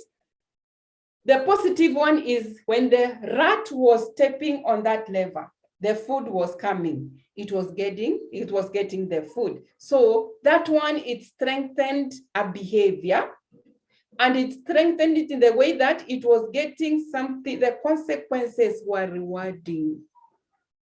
So it kept on, like, also when you have a positive reward, you can talk about, you because of your good performance, you are given 10,000.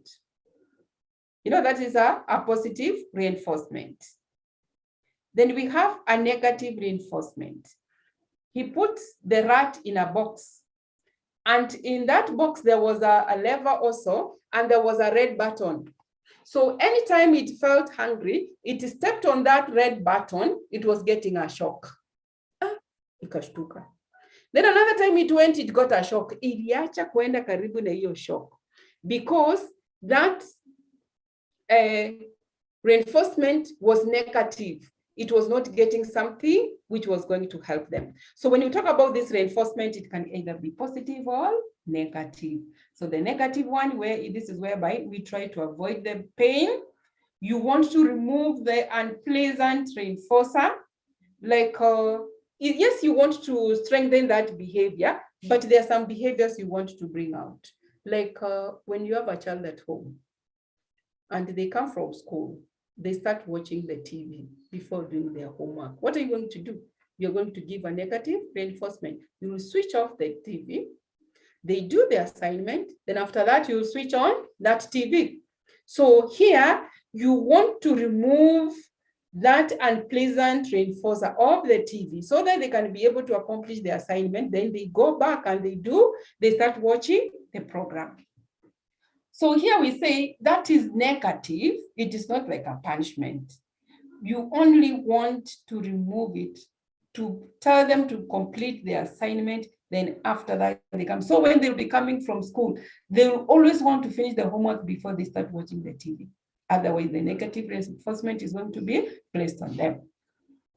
Then we have punishment. Punishment is different from negative. When we talk about punishment, this is what is going to weaken, or it weakens that behavior, or it is designed to weaken or eliminate rather than increasing that behavior. So when you give this punishment, you want someone to come out of it. Kabisa. And it's like,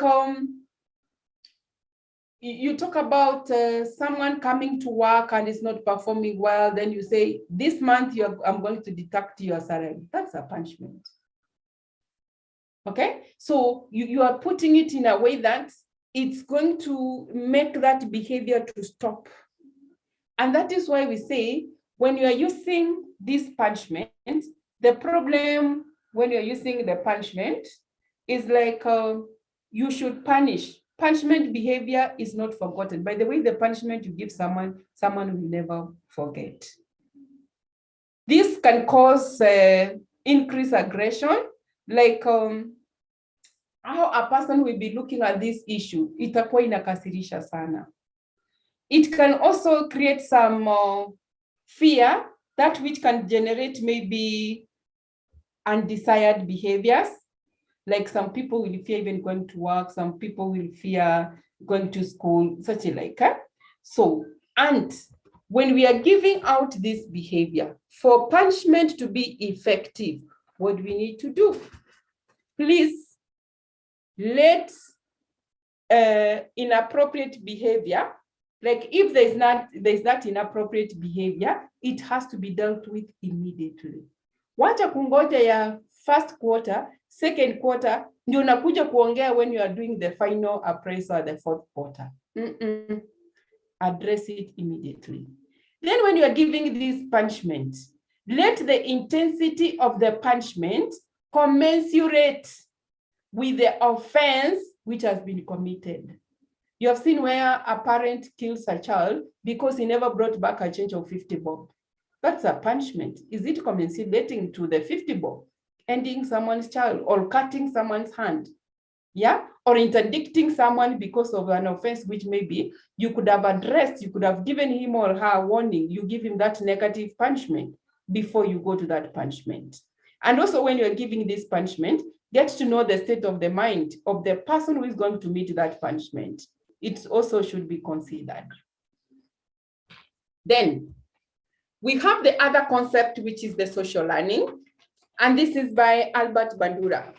When we talk about social learning, this is where we talked about behavior is learned and it can be unlearned. And here we are talking about observational modeling attitude, emotional reaction to others.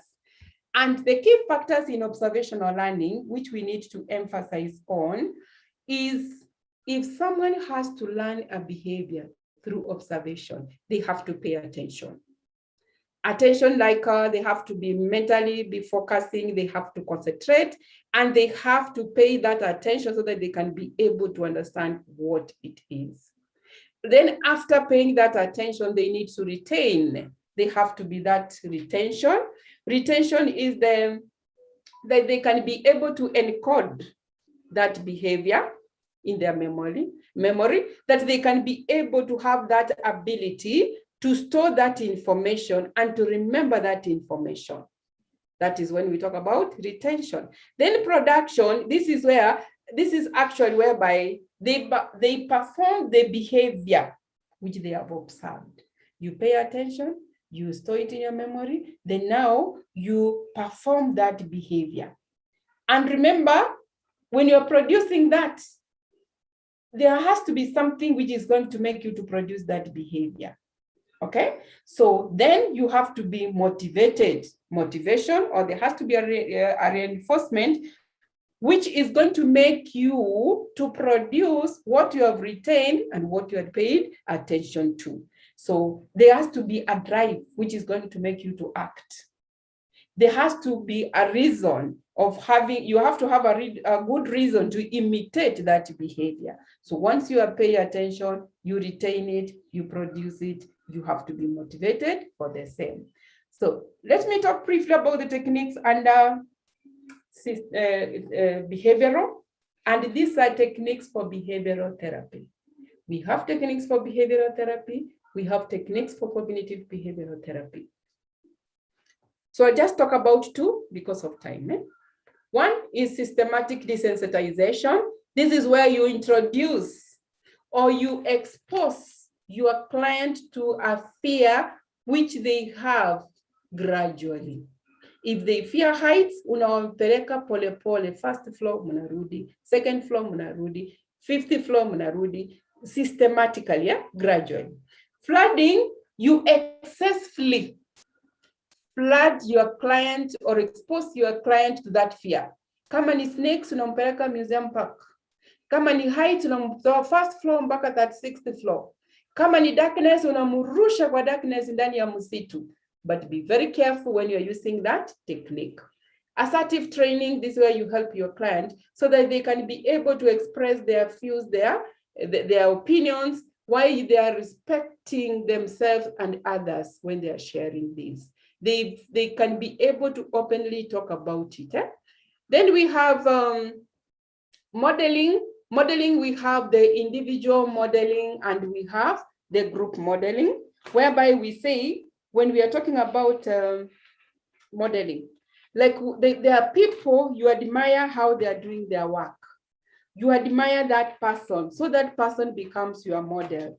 That is the one we are calling the individual modeling. And we also have in a group, we have groups where you put people in a team and then they see how they're handling the others, how they're dealing with the group members. You know, groups are very dynamic. There are some things you learn there. Then from there, you also come to put it into practice. Please go through the other techniques, like when we talk about social learning. Social learning, this is like almost, when we talk about social learning, it's about almost modeling, whereby you try to know how you're supposed to talk to people, how you're supposed to maintain eye contact, how you're supposed to respond when clients are, how you're expressing your opinions to others, all those ones. So please, you can be able to go through those other techniques. So, I don't know. Any question up to there? I can see it's 7 o'clock. Do I go to cognitive behavioral therapy? I just mentioned about it briefly. What do you think? Or do we stop here? We can stop here because like I have a meeting now at 7, staff meeting. That is Nancy? Yes. Nancy is proposing we stop here. What about the others? Marim, let us continue because this the training is being recorded and it will be accessible. I'm saying, we go on, the materials are recorded and they will be accessible on our LMS. Okay. Okay, fine. I beg so we agree with that? Nancy, you are okay with that? Yes, I will leave. I will leave. I'll look for the recording. Thank you. Bye. Okay, karibu. Okay. I'm just giving you tips so that when you go through these presentations, you'll be able at least to read more on what you have not been able to cover. I just want to mention briefly or to cover briefly on cognitive behavioral therapy. Cognitive behavioral therapy. Wow. Cognitive behavioral therapy. Let me look for it first. But still, if you have any question, I know I've not done justice to that. I'm looking at time. That's why I'm just rushing.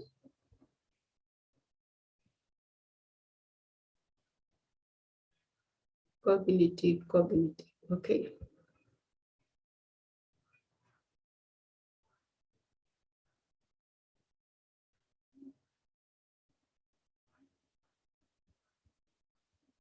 So cognitive is still under behaviorists. They are behaviorists, but they disagreed. You can see something?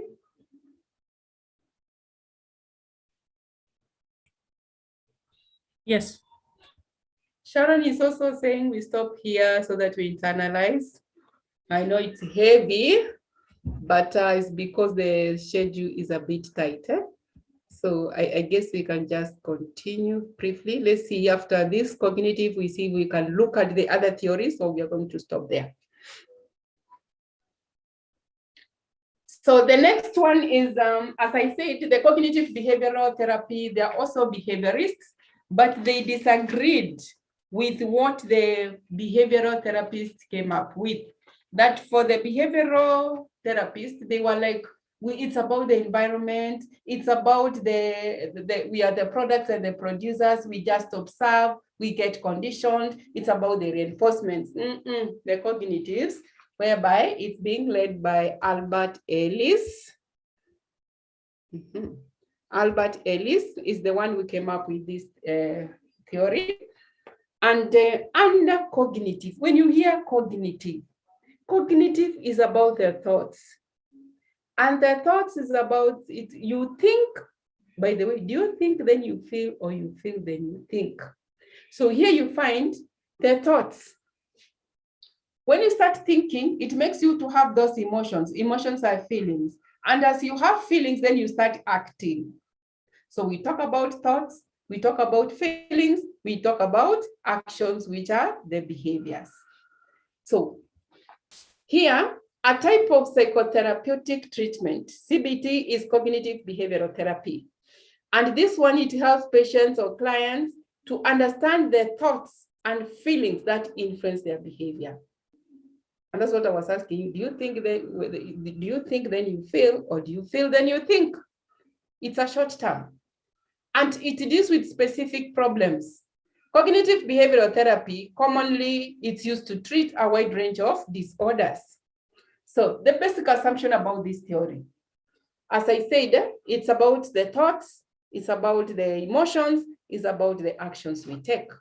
So the basic assumption about this theory, our thoughts and feelings play a fundamental role in our behaviors. And by the way, that's why someone calls you ng'ombe. When you think about a cow, how do you feel? How do you act? So the goal here is to teach patients. By the way, when you're looking at as behaviorists, you teach, you show your client. Even those techniques we have looked at behavioral, you have to teach your client how they're going to use it. You have to show them how that technique is going to be used. So even in this theory, you have to teach your client. So behaviorist, you teach, you show. So the goal is to teach a patient that they can take control of how they interpret, by the way, how we interpret things and deal with those things in that environment is what matters. So our emotions are mainly from our beliefs, our belief system, by the way, because our belief systems are the ones which are going to help us to interpret issues. Then once you interpret, then they're going to make us to have some feelings or to start thinking about them. We start having those feelings and then we start acting. Then these emotions are going to help us to evaluate what we have been told or what we have heard. How are we going to interpret them? How are we going to react to life situations in any time we are coming across them? This is what is bringing us issues. And I said the founder is Albert Ellis. Remember, the founder for social learning is Albert Bandura, but cognitive is Albert Ellis. Sorry.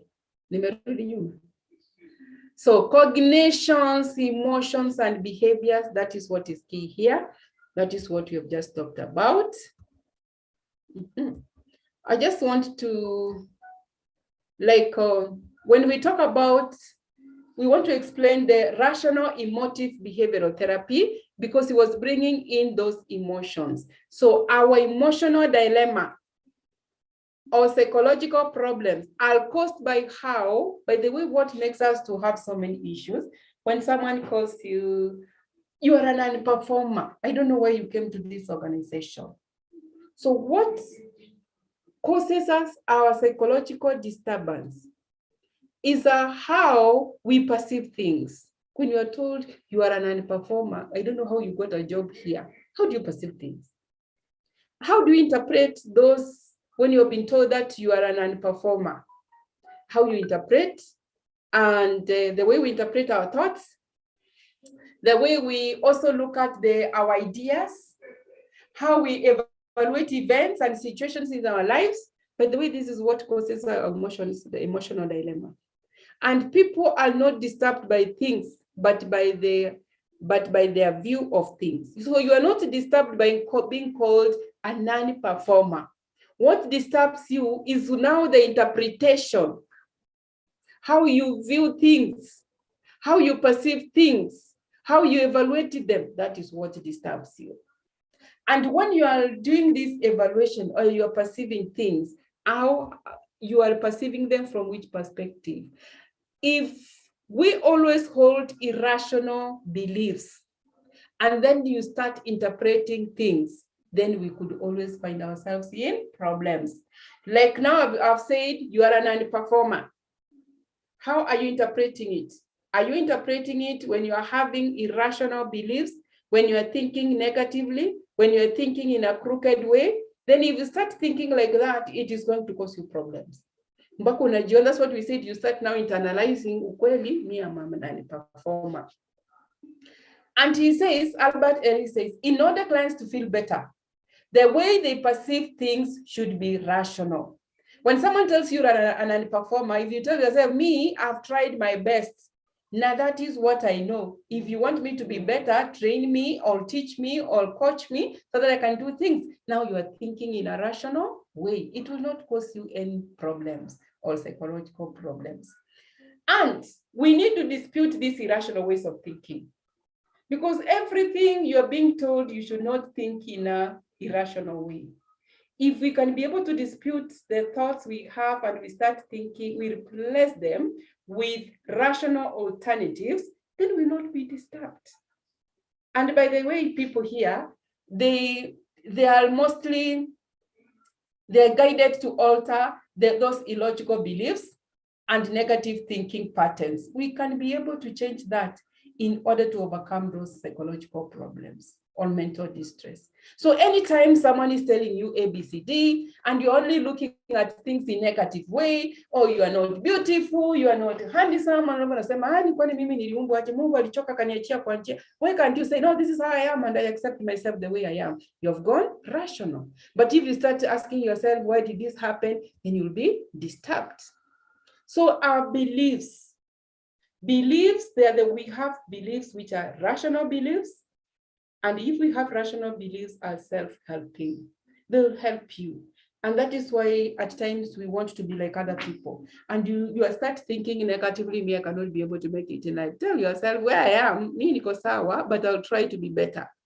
But also if you have those irrational beliefs as self-harming, they're going to cause you a lot of psychological disturbance. And by the way, there's somewhere we're going to see it's a choice. You are the one who chooses to be disturbed.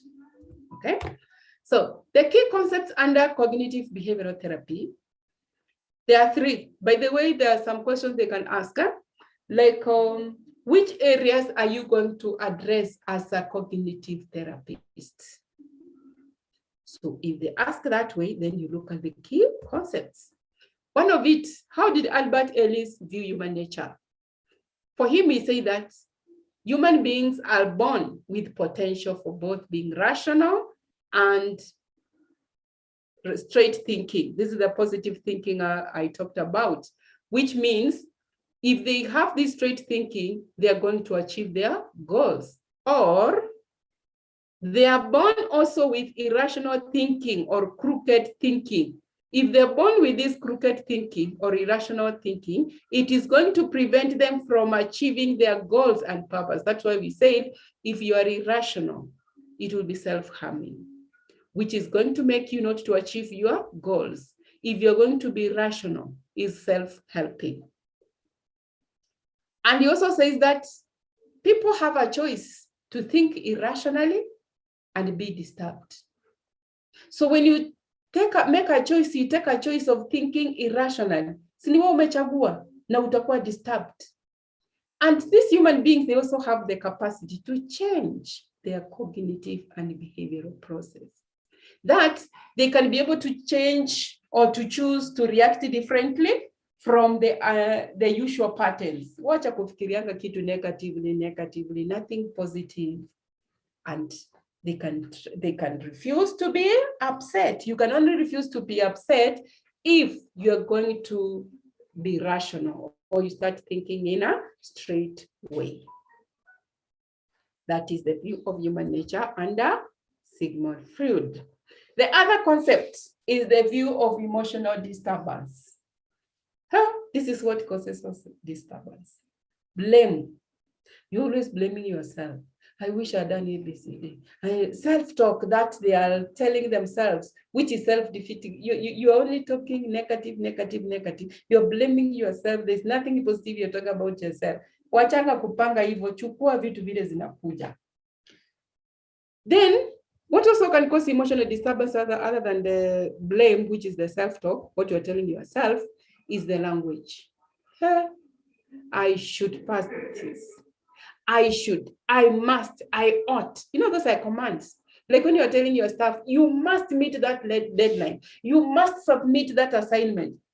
You should, you ought. And then when it reaches that time, those things don't happen. They'll create disruptive feelings or dysfunctional behaviors because these are commands and demands. And if commands and demands are not respected or not maybe responded to, they can cause you a lot of harm. So Sema too, you'll do your best. Let me try. Let's try and see if you can be able to get that assignment by that time.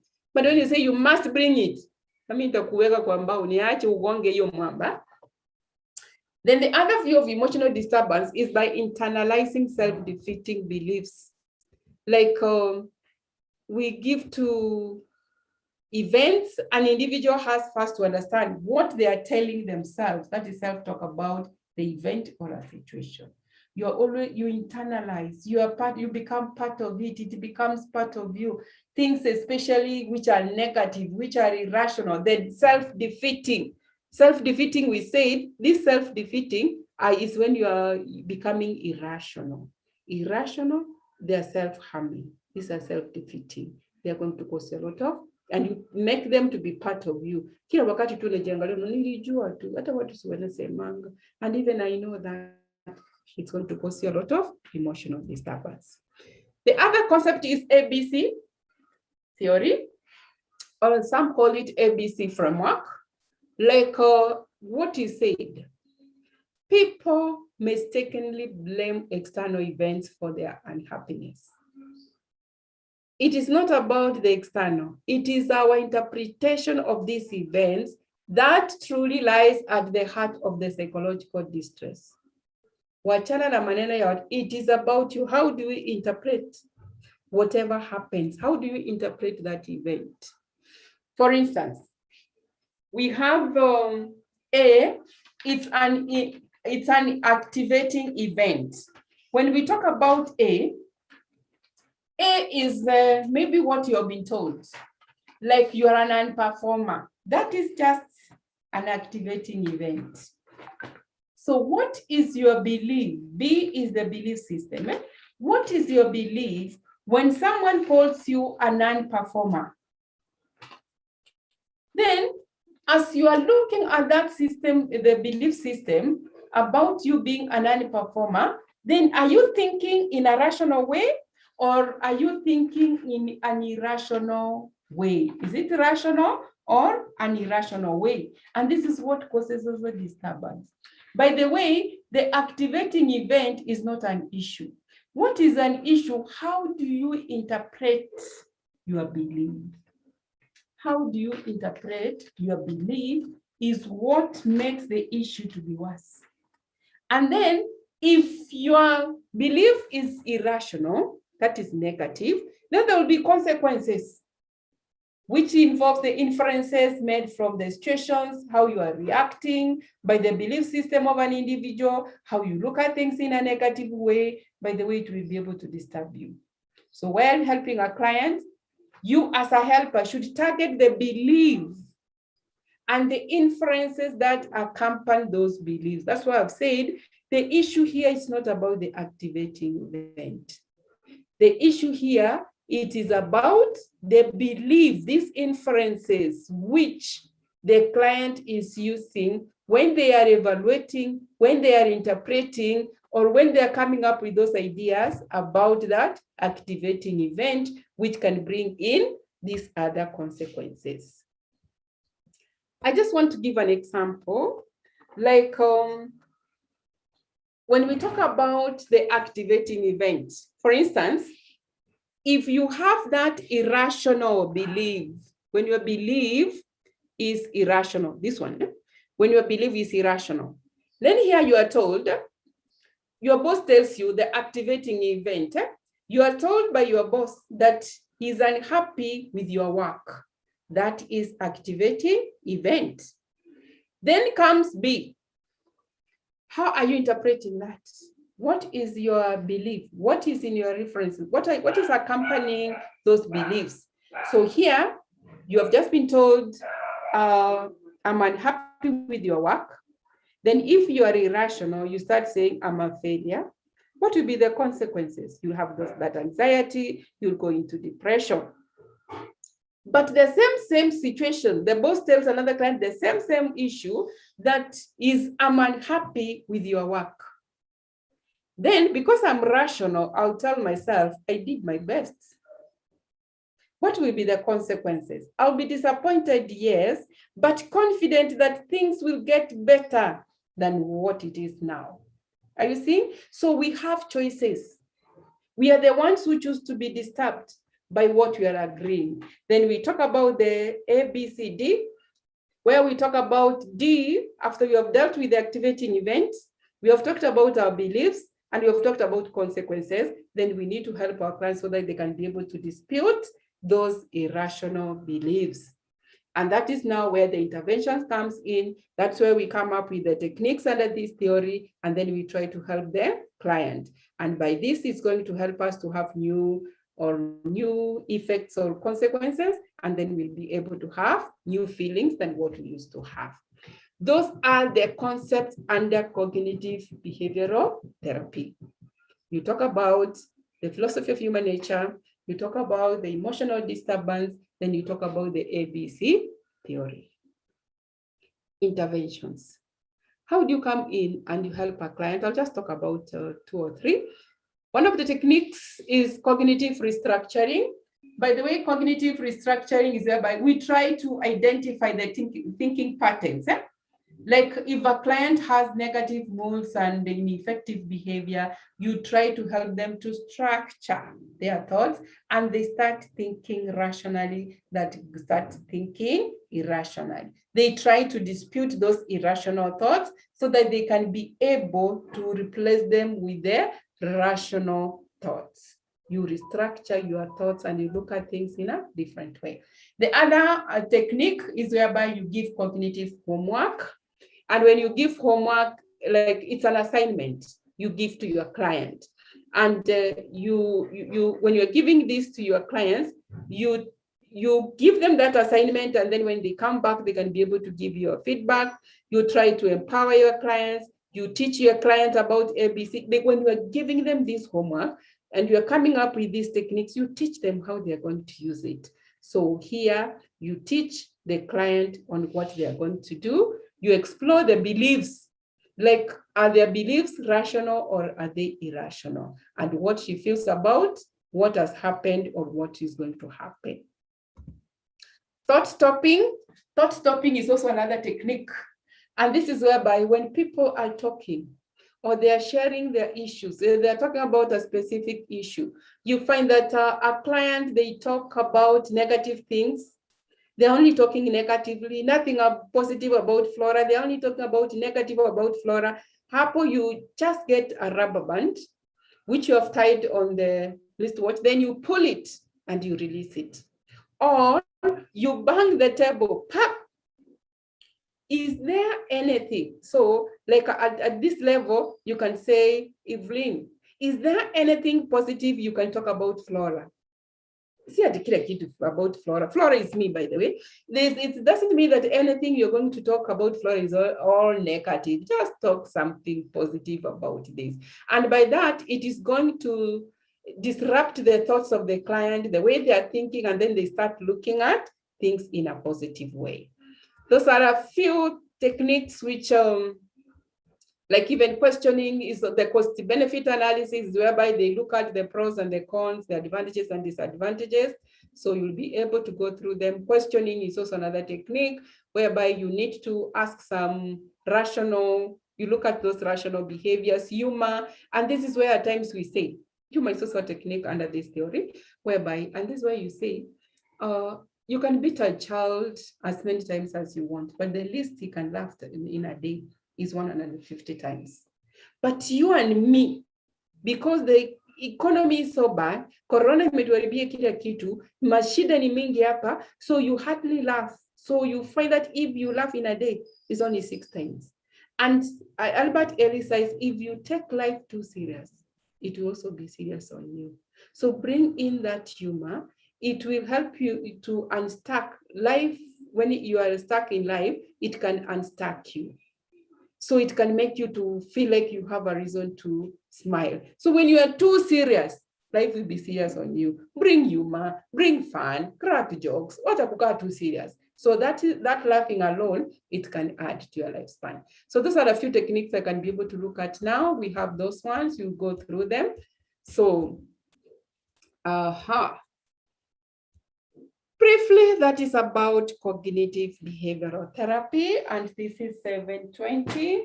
And we have humanistic theories whereby we need to talk about person-centered, and we talk about Gestalt. What is your take? It's already 7:20, almost 7:30. Can we stop here for today?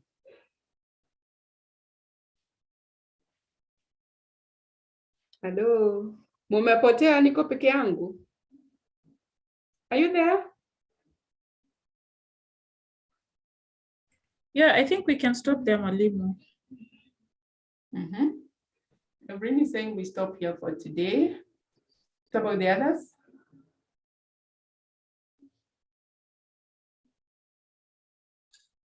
We can stop there. You can stop here. That is Emma Makesho. Yes.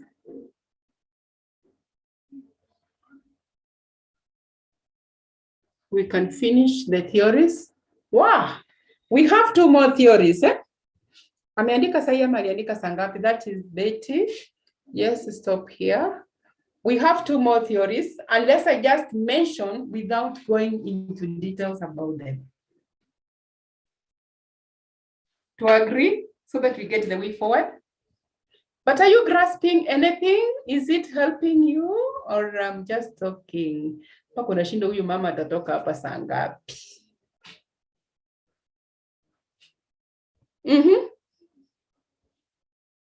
Is it of any help?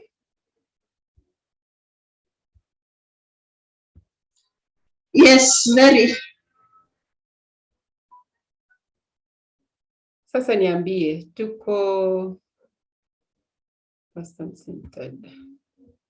Tuko na 2 more theories under humanistic.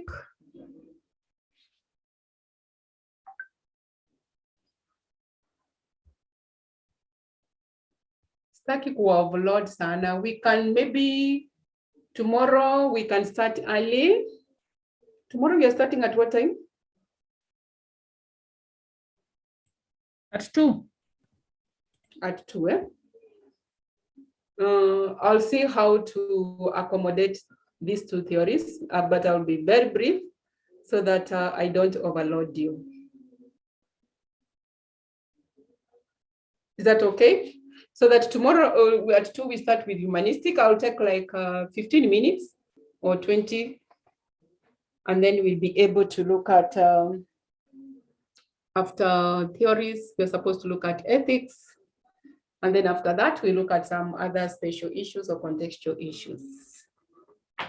Can we stop here for today, if you don't mind, and let me get the feedback from you, how the presentation has been, so that tomorrow we start afresh from the humanistic. Humanistic is very brief. The longest is the person's,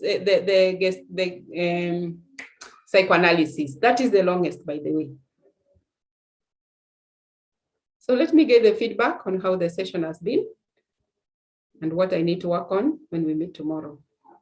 And we say that that is the blind window. It's okay to give your feedbacks. Yes.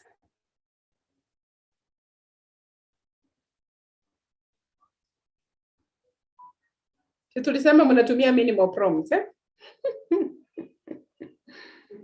Yes. The session was very good. Thank you. hata kama ilikuwa mbaya, wewe sema tu Flora hapo leo umepiga 0. Kesho jaribu haki upate ka 1%. Yes? Hello, good people. Sharon is saying the session was comprehensive and well delivered. Thank you so much, Sharon.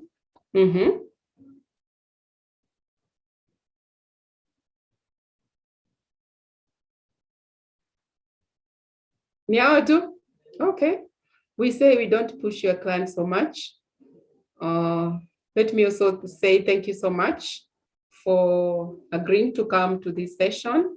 And thank you for sitting up to this time. I know we have really taken long, and I know we have really overloaded you. Sharon, thank you. It was great, thank you.